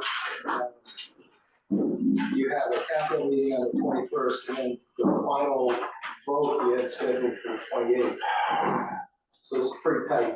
It is. And in the middle, we've got to schedule a meeting for us to sit down and get our notes together before the 28th, which has kind of got to happen between the 22nd and the 27th. So I'd like to make sure we leave this meeting with, you know, a date penciled in for that. But we don't have a lot more times to get together. Nope, and most of these other budgets will go pretty quickly because there's just not a whole lot. I mean, I don't care, I just want to. But we don't have one more that's not capital? I thought we did. We have a meeting scheduled for the 17th, 17. which is today. We have a meeting for the 21st, to go over the capital, community organizations, any changes that we're gonna come from this meeting, but probably won't because we didn't have a chance to see them. What time is the meeting on the 21st? Well, 6 o'clock, that's a weekday, right? I mean, we could push these all down. I did this intentionally so that it would give us some time in March if we needed it to get things done. But if we schedule things too close in March, we have to have this done by the end of March. So we've done our work. I mean, it's up to you, you're gonna go. I don't want to listen to the front dates here. I don't want to listen to the front office stand in front of me every day, the last 2 weeks of March saying, you gotta get this done, you gotta get this done, I gotta get these ballots out, I gotta get this done. So I want to leave this a wiggle room so that I have plenty of time to get that, you know. If we have to push some of these off, that's fine. That's why it's as tight as it is now, so it left us the whole month of March to be able to play with. Yeah. Say, well, we have. Yeah.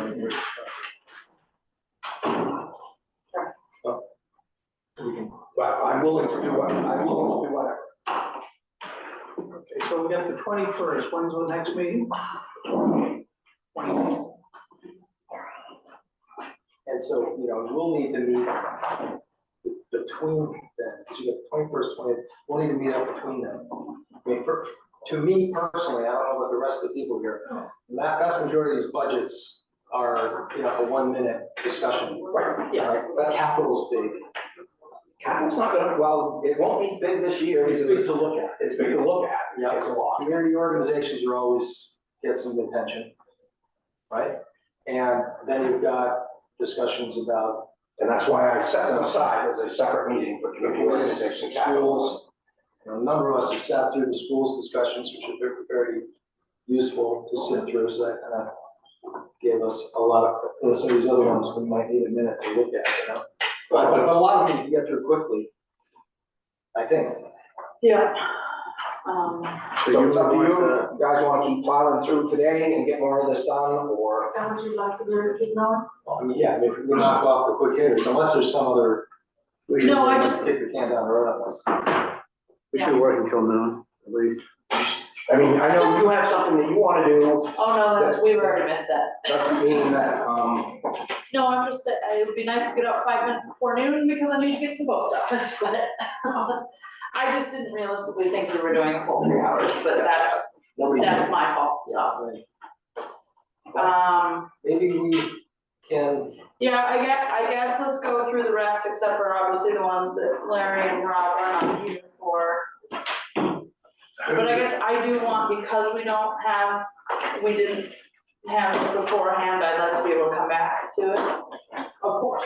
You know, that schedule was based on the fact that this was gonna be out before, and you guys would come to this meeting a little more prepared than you are, so if we have to alter it, it's not a big deal. why don't we take a quick break, like you said, and then see what we back through in 30 minutes. And check point that. I don't have to go to the post office, I just need it's the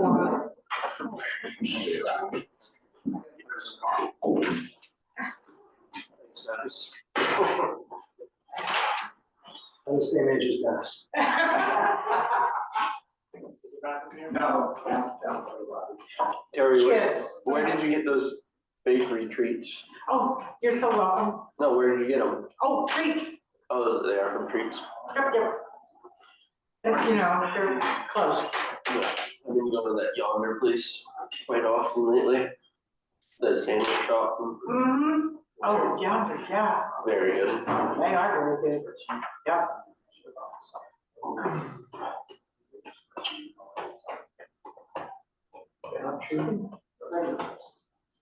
Too cold for that.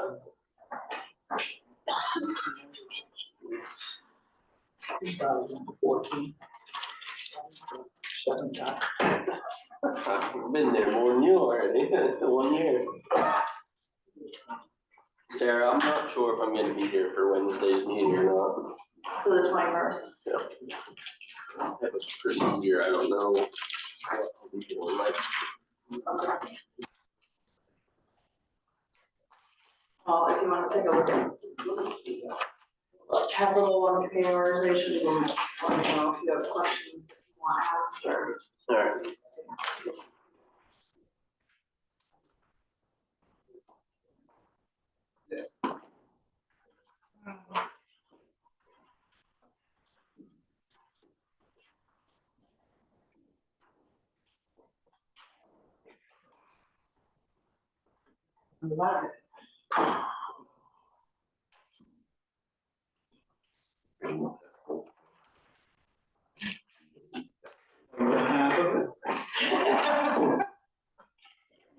Fancy napkins here. Oh, yeah.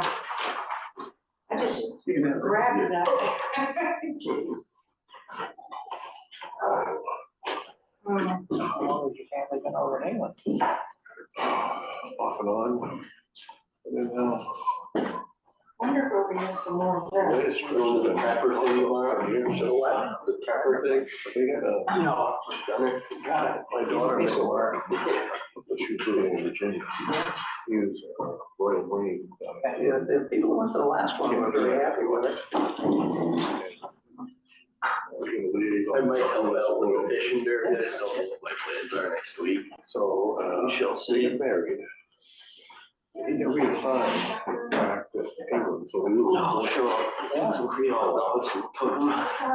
Then he got reassigned again back to Quantico. Oh, the fishing thing? They came back here, but that time my daughter was pregnant. Couldn't get out in I time. said, oh, anchor baby, son. Wow. We were gonna fish. Anywhere. I know, let me tell you that. 4 years maybe. From what I saw on Facebook, You still on that, I believe. climate action? He's already done I think he Yeah, got meeting next week. a tour in Afghanistan and a tour in. What are they up to? With the US one. While he was We have a resolution. Yeah. actually, he wasn't really here much. We have a resolution going Stationed here, but Yeah. Yeah. this coming meeting. So he went out for training somewhere. Once we get that going. Just to read it takes 4 hours. Resolve, resolve. Yeah. Don't say it. Big picture stuff or like specific items that they want to look at. We do, we give the select with it. Choice of being a major. And if there was a decision. But, He was at the end of his. for a $50,000 Never actually. He did nothing compared to. Right, I know. Well, what it does, it allows them to have it more true. Under him, other on that radio and that. right. He's always been working in Yeah. general. Anything in there about electric vehicles? Uphill versus down. Well, that's one of them, electric vehicles. They said to him. Yeah, electric bus. Yeah. We can get a free electric bus. The guy who's However, leading, but it requires a. We have to be able, you know, If you're. the electric vehicles are not always free because they take electricity, and you have to pay You for that. automatically get that. So it's something to keep in mind. So they, he was thinking, okay, I don't wanna do this, but. I've been talking to the school people about it, and it's probably not gonna fly. It's so much more. They're- Boston, good fly. Yeah. Internal consequences. He was thinking of the dollar, so he went over They there, have a really terrible track record. came back. So any superintendent who's funded the program, mostly they live in Then the about a year, he went they're not a good, nobody wants them. Nobody wants what?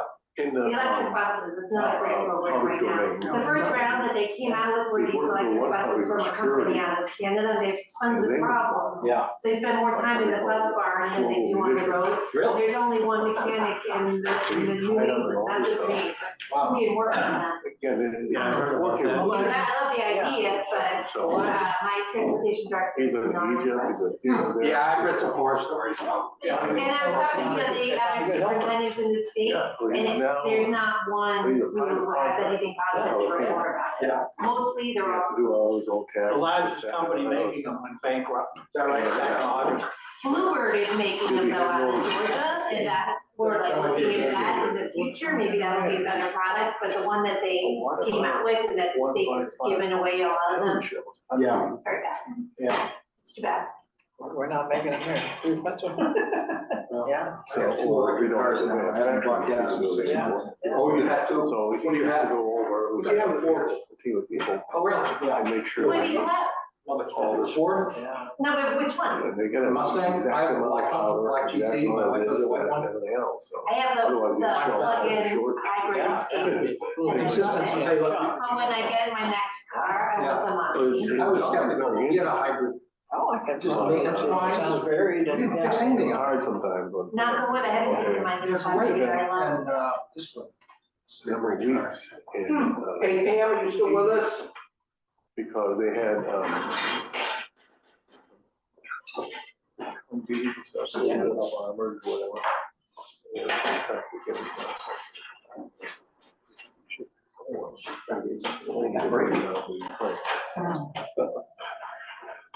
Yeah. Things have going on, because lawn parts were ordered.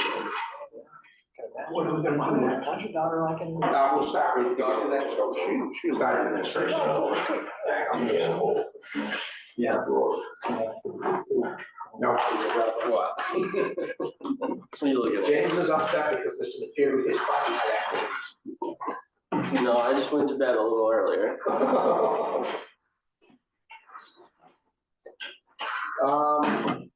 Pam, are you there? Yes, I am here. Okay, I just didn't want to get started without you. Thank you. Everybody all set? We'll just start with administration. All those sticky notes stuck on all of these. No. For me. Administration budget, this is for my salary and administrative assistant. You can see it's taken a kind of a large drop this year. I cut the administrative assistant's position from full-time to part-time. When Kathy was doing the administrative assistant's job, she was also the HR director, which provided plenty for her to do for a full-time job. When she moved over to do the treasurer's work, she kept the HR part of that, which we took away from the administrative assistant, which took some of the duties away from what Robin was doing. And so I found that there really isn't enough for her to do in 40 hours to justify having that as a full-time position. I think between my, I like to do a lot of my own stuff. Kathy still has time to do some things for me. Aaron has time to do some things for me. Callie, the PD administrative assistant, has time to do some things for me. So I don't think we really need this as a full-time position any longer. I even thought some about just cutting it out entirely, but that would be harder to bring it back if we find that at some point in the future we might need that. And hopefully with Aaron here, doing economic stuff, and the town's gonna grow and we might need that back. So I've cut it back to half-time, which means we won't have to pay insurance and retirement and some of the other benefits that go along with it. And we can utilize these funds more efficiently somewhere else. So that's why that budget is down. Where does Aaron's budget show up? That's planning. Planning. Okay, thanks. Any questions on that? Is Robin, okay with that, or is she? Robin's no longer here, so. Wow. Not going into that. So if there's no questions there, animal control. Again, this is a contract with the county for animal control. Animal control is a statutorily required thing that municipalities have to provide. It's up 5% because the contract's up 5%. I have confirmed with Midcoast Humane that their contract for this year will be the same as last year. So it's just the change in the county's contract.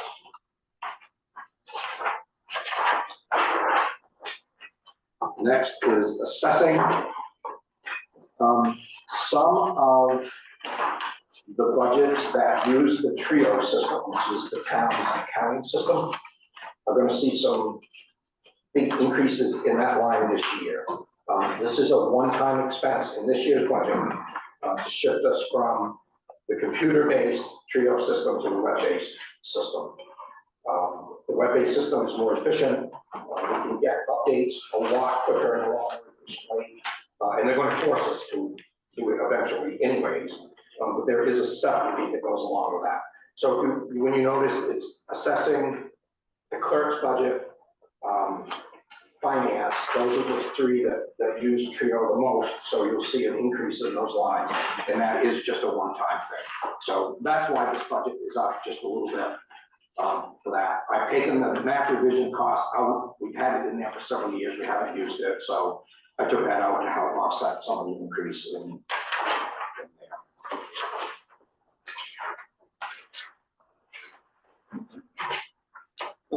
Boards and committees down just a little bit. Again, this is one of those areas that we seem to be over budgeting a little bit, so we try to tighten that up some. We put money in for appeals secretary every year, never spend it. The appeals board has not met since I've worked in this town, and that's been 5 years. I do expect with some of the land projects that are in the works that we might see some activity in the appeals board this year. And so I'm not sure if $200 would cover the cost of the secretary for that. So I've left that budget just a little bit higher than what we probably could have cut it back, but you know, we're only talking a few dollars anyway, so. The other one's the planning board secretary, ordinance secretary, is that Emily or? No, that's Jackie. That's Jackie? Yeah, she does all of this. Stipend of some sort? Yep, she gets paid by the hour. Okay. They get paid by the hour. Okay. So Emily's costs are just absorbed by Lincoln County, or do they show up? No, we contract with the planning budget. It's a planning budget. I'll show you what we got. Again, you know, planning board, that, you know, sometimes they're busy, sometimes they're not busy. You go several weeks, they might not have a meeting, and then all of a sudden, they're busy, so it looks like there's some activity going on right now. I'm gonna keep that a little bit on the higher side just to make sure. Celebrations. 4th of July is the big one there, that the fireworks are gonna go up just a little bit. And the cost of decorating for Christmas was a little higher this year, so we bumped that up just a little bit as well. We make those Christmas decorations last a long time. Well, Get she the still big has, bang for your buck. she still has a tree up at her house, so. Still go on. Yeah, what are you gonna do? Fine. We've done cemeteries, so the next one is the clerk.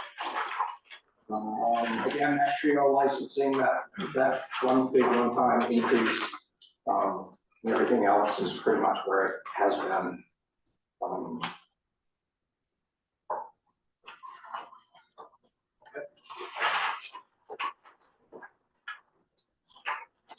Code enforcement, again, I showed you the revenue, last 21, 22, and 23. Code enforcement didn't cost us anything. Probably won't this year, just the senior living center alone has paid almost $39,000 in building permits and plumbing permits and that whatnot. So that line's going to show a huge increase this year. I'm not counting on that kind of building for next year, so that's why it's where it is. So, I mean, this budget's pretty much the same as it has been. The advertising, we might not even need this year. Last year, we used it for advertising for code enforcement officer because Bruce Mullins left rather abruptly. Community organizations, we'll talk about later. Contingencies, the same as it was last year. You can see though, I would notice that we have 50,000 in there this year. We've already spent 44,000 of it. We carried that over from what was left over from last year, to help offset the cost of the Yankee tax negotiations. Knowing that, that contracted line for that was probably going to be overdrawn, it was gonna get expensive, and it did. We spent over $107,000 or something last year on just Maine Yankee. It's a lot of money, but there's an awful lot of money at stake here.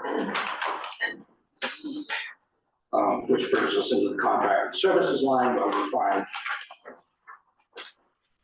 find Maine Yankee. I held it just at 75,000.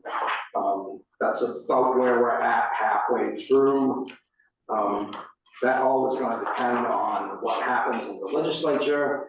And if that doesn't go our way, whatever happens in the court appeal,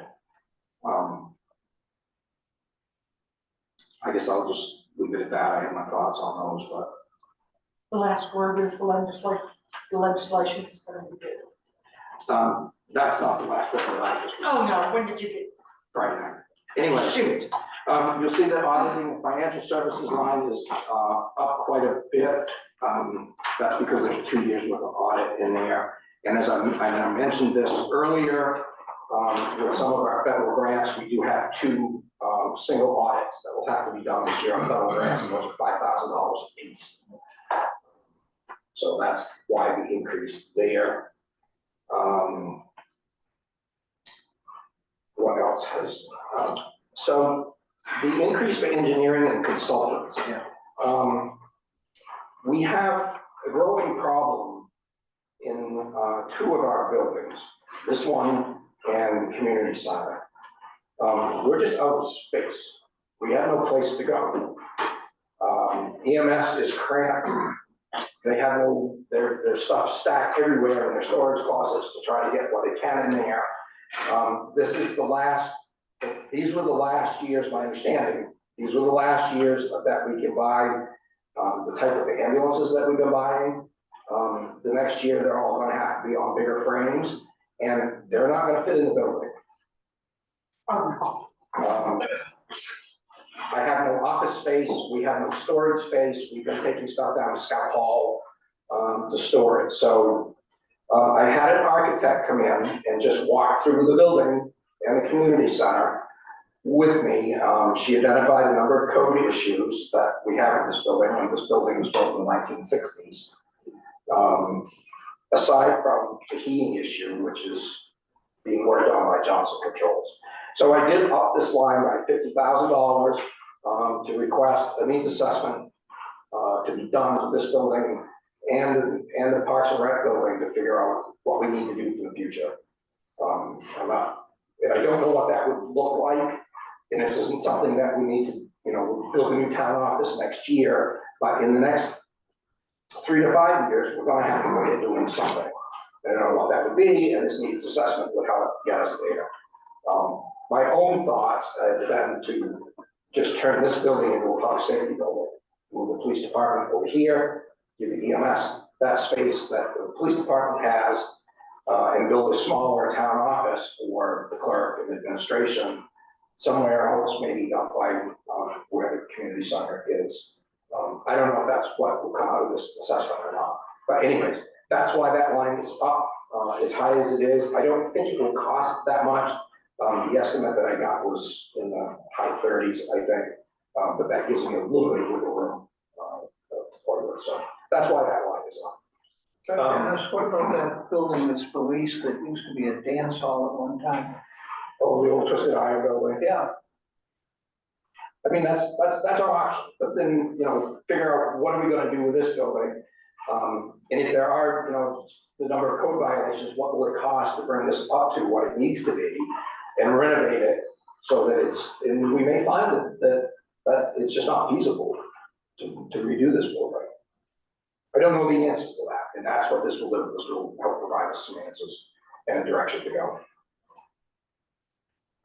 And we just added 2 lines, one for IT contract and one for email contract. Unfortunately, email's not free anymore. We are working on whittling that cost down. We found a number of accounts that are inactive, and some that have that we're paying for that have never been used, or we weren't paying for, but we are now, and never been used, so we will let out. But most of that money is coming from one of these, is coming out of the data processing or internet line anyways, because we were already paying for it. So you can see the data processing lines down 50% because we just shifted some costs around. And the IT contract with our guy was a little bit higher this year, so. Any questions on any of that? Just thinking in terms of redoing this building and everything, how will that coordinate with Johnson Control? I mean, we don't want to put a lot of money into this building. No, And find out that. and that's part of what we need to do, this needs assessment. So this is being done before we Yeah, do anything. with before we Johnson do anything to this building, because the Johnson Control thing is not costing us anything, so. That's the good part of, at least the engineering and all that, we'll have all of that available to us before we make the decision as to what we're gonna do here, whether we do anything or not. We didn't even do, so, we had over 300,000 in capital to redo the HVAC system in here. That was part of our budget last year, right, last year. We haven't spent, the only money we've spent out of that is what we absolutely had to get the system to run efficiently.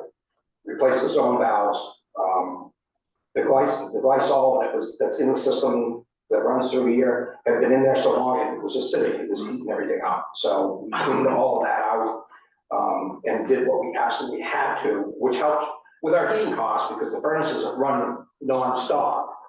There were a couple of circulator pumps that were actually seized up as well.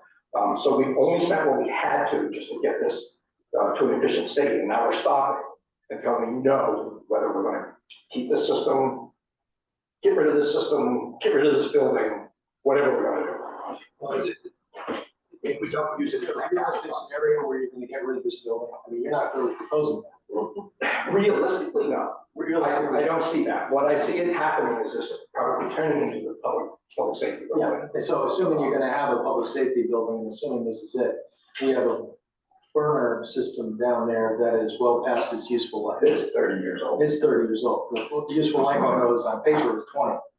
So, you've got a scenario where, you can say we have optionality. We really don't have optionality.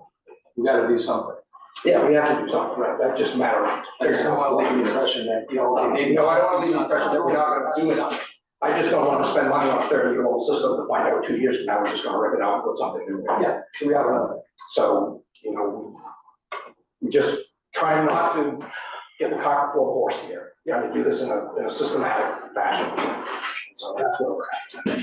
Just to give you a quick idea, we're redoing, we have two buildings, the synagogue and bath. And we're remodeling it basically to put 2 bathrooms on each floor. And it's costing $900,000 Yeah. because we have to, the fire marshal requires, there's gotta be at least $200,000 worth of fire marshal requirements for codes. It's just crazy. Yep, some of the remodeling stuff that I'm hearing from some of the other town managers around that are, adding on to their town office or whatever it is. One, the costs are ridiculous. And 2, just finding somebody that will do it is an even bigger problem. Right. Because it's so busy, which is not a bad thing, and I guess in the long run. County tax, I know their budget's up 9% this year. This is just kind of a placeholder. I don't know if we'll see a 9% increase. I'm not sure if they're gonna use some of their fund balance to offset. And they still have to do their municipal value calculations. So I don't know how that's gonna go. And I'm not sure I can come as close as I did last year, Bill, because our own valuation changed quite substantially, so there's gonna be these new calculations in there, so don't hang your hat on that one, I just, gives you some idea of where we're headed, though. Debt service, we've already mentioned, this is just the school withdrawal bond, that goes away in 2026. Elections is one of these that the trend has been, we've been over budgeting for a little bit, and so we've just cut down some on that.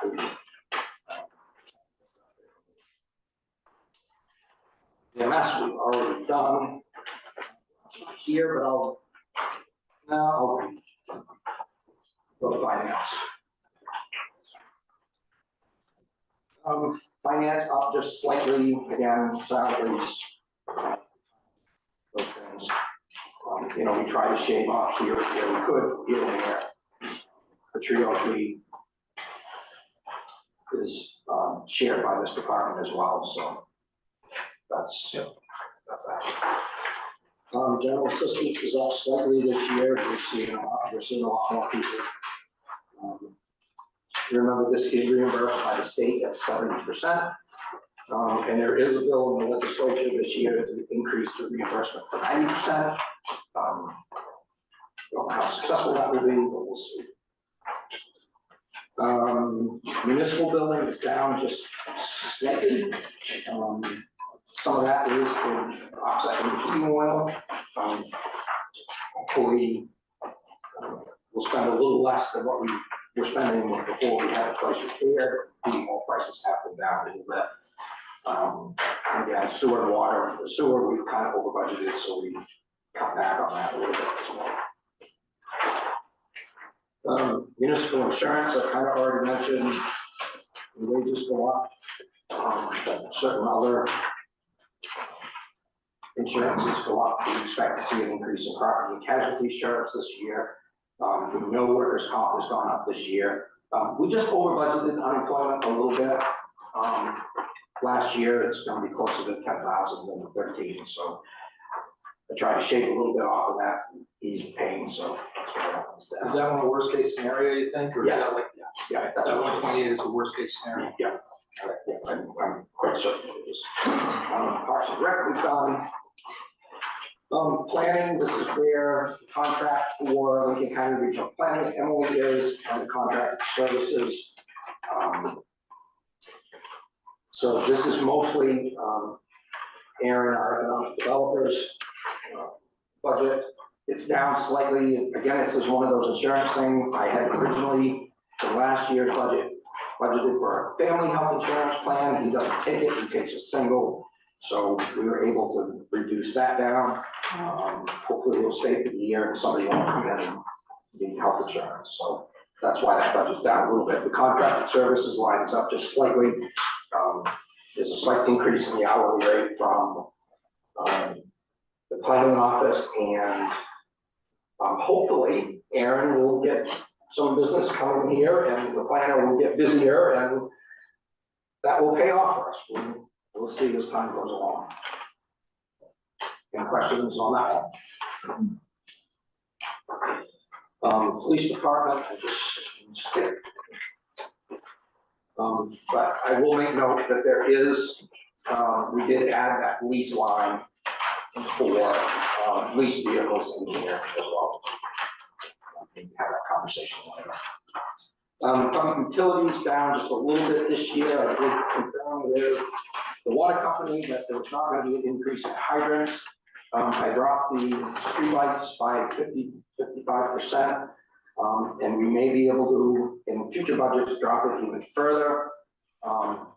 We did add a line for repairs and maintenance, so we can see, that way we can track the repairs, because we now own them and don't lease them. But I said the savings this year has been incredible. So Yeah, it's great. That's great. Public works, we've done school revenues for the moment. Go to the select board.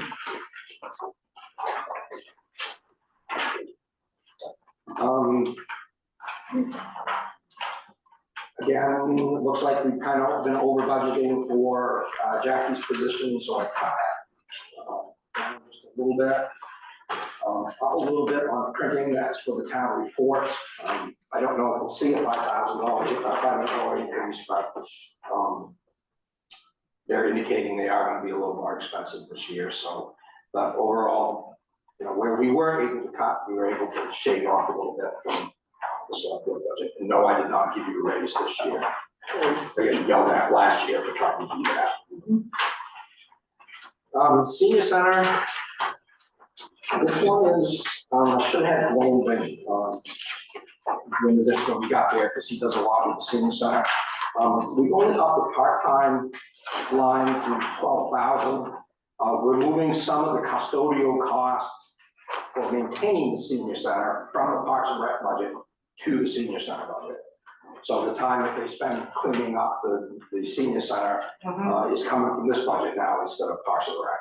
I do want to have a conversation with Larry Rhines about this because I have not talked to him about this yet. I suspect he probably won't be very happy, but we'll see. But that's why we increase there. Do you know how the membership is collected? Because I joined a few years ago and I've never gotten a re-up. Oh, I'll have to talk to Larry about that.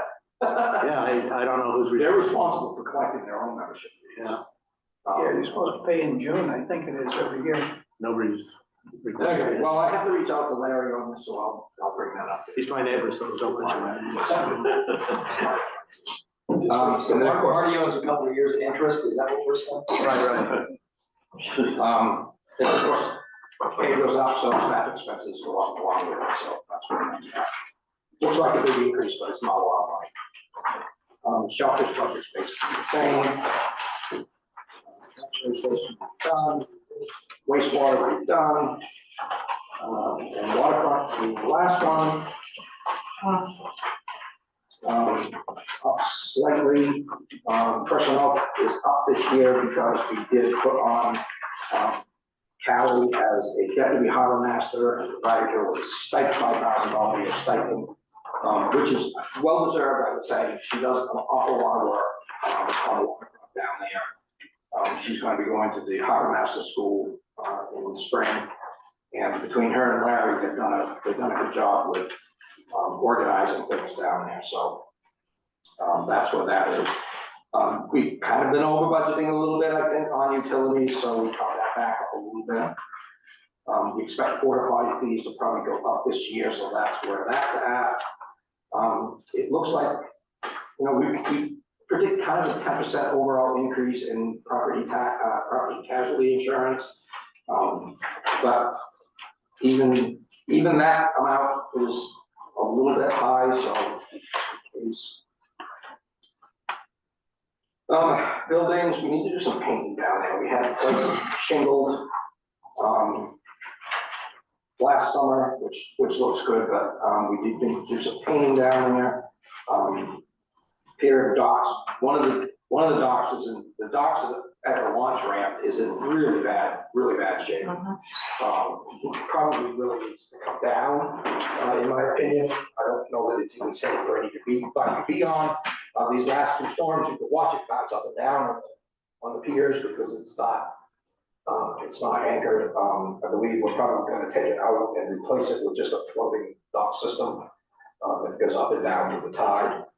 We carried some money over from last year's public works waterfront budget. I'm not sure if it's gonna be enough or not. We're pricing them out right now. Hopefully, maybe even be able to get them done this spring before we take that other one out. But I'm concerned that dock is not in the best of shape, so. Keeping the piers and floats budget up there, we haven't spent much on repairs the last couple of years. We think there's some repairs that will happen this year because of the storms, but we're hoping that FEMA will cover most of that. We won't have to take that out. So some of that money floats and docks can't be used for more buoys. We basically can spend the money within this budget however we wish, as long as we don't go over the overall budget. And whatever you're spending it on can pass the straight face test. So yes, the answer to that would be yes. We don't specifically have a line for that, so we can actually probably create a line and just have it zero. We got 2 or 3 that we can rent out now. It's like last I knew around $3,000 to put another one in.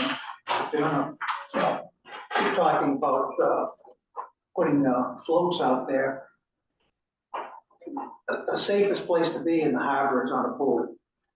And aside from someone stealing something, but also in a storm and all. But if they would do something, getting some people to use those for recreational boats, it might show that it brings in income, but it might be a case for them later on to put a floats in. So that pretty much covers it. Revenue is probably, because it's 11:30, I'm sure probably everybody would like to get out of here, we do the revenue on one of our subsequent meetings. Going back to the very beginning, where you have your budget summary, which is your first tab. I will prepare that new, that Tom asked for the next meeting. But you can see, the budget's up 8.6%, which is $648,710 estimated, because we will have to make some tweaks to this. But the revenue estimates for next year are also up, by $568,872, which almost wipes out the increase in the taxes. We've been about, right now anyways, about an $80,000 difference, which we could very comfortably take from our undesignated fund balance. So I don't anticipate huge swings in this municipal budget. So it looks like we can pull off a municipal budget this year with no tax increase. Well done. I'm not blaming it all on the school and the tax. I know, I'm just grateful that we're gonna be able to afford it. So, anybody have any questions, comments, anything you want to see changed for the next meeting besides the chart? So when will we get capital? I'll get that out to you this week. I'll work on it this week. Monday's a holiday, so I can sit in here, and do something. Right now, I can tell you the only request, other than Dwayne's $3.5 million request to add on to the community center, are paving projects for this year. Ted is looking for $500,000 for paving. Dwayne's looking for $85,000 for paving up there. There are some things that we do need to do up there. I don't know the entire thing, but there are some things that do need to be done up there. And the school has also put in a request for almost $307,000 worth of paving for school projects. So that alone is pretty scary for the capital, because we do have a bond payment that has to come out of that as well. So that's, in looking at this long term, this is why I suggested the leasing instead of, us just whacking with the capital for everything that we need. But we can have that conversation when we get to it, so. I thought we were getting more infrastructure funds for paving, I mean, that was included. Did you see that? Yes, I'm not saying we can't find some grant money somewhere for some of this. I'm just not sure that we can be assured of the grant money at budget time. But the beauty of the capital stuff is, even if we appropriate it, it can sit there. Right. And if we get a grant money, we just don't withdraw it from the fund. Got it. Well, I think, for budget committee, we're gonna have to schedule our sit down for a good solid hour. What I'll do is I'll send a note, who do I send it to reserve the room now?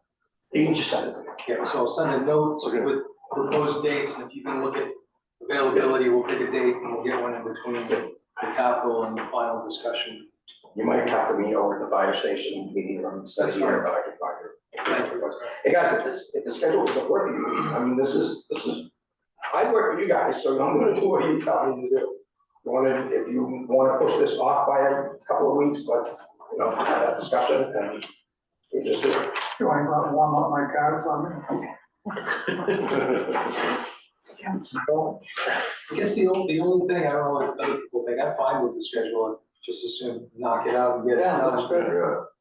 But, we may have, there's a couple of budgets here that we might wanna get some input on, and then there's not a lot of time between the input and the final vote to go ask for another rev of a budget, if that was something. We have a whole lot of March. Okay. Yeah, I guess I'd like to just get through Wednesday with the rest of these.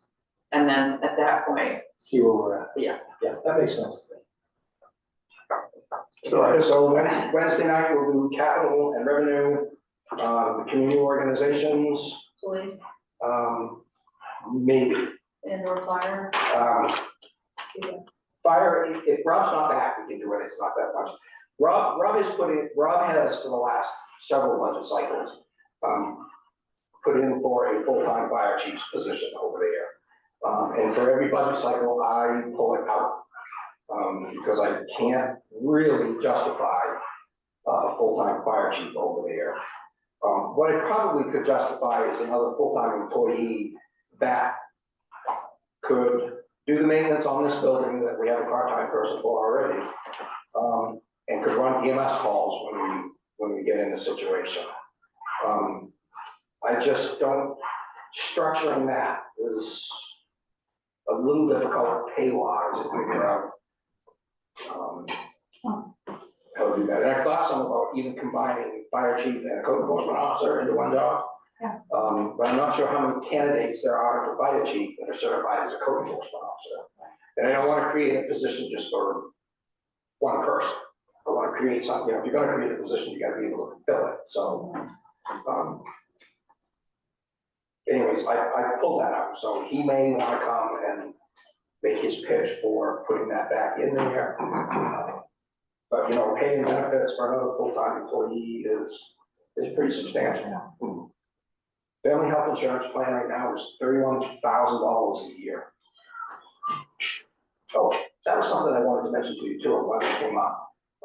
In this last union contract, we did get some concession from the employees to change their health insurance from 85, from the town paying 85%, and they pay 15% to 80-20. And I'm trying to push everybody along those lines, because this health insurance thing is getting really expensive. And if we're gonna continue to offer a family plan, which I think we should, but they'll have to pick up a little bit more of that cost. So. That's for all the hard work and brain damage that goes into preparing all this. It would have been easy. It really would have been this year, quite easy to do all this, but I actually had it was a little bit more amateurish than what I wanted, because I just wasn't prepared to have to do it as much. Motion to adjourn. Move to adjourn. Second. All those in favor? Thank you. Good guys.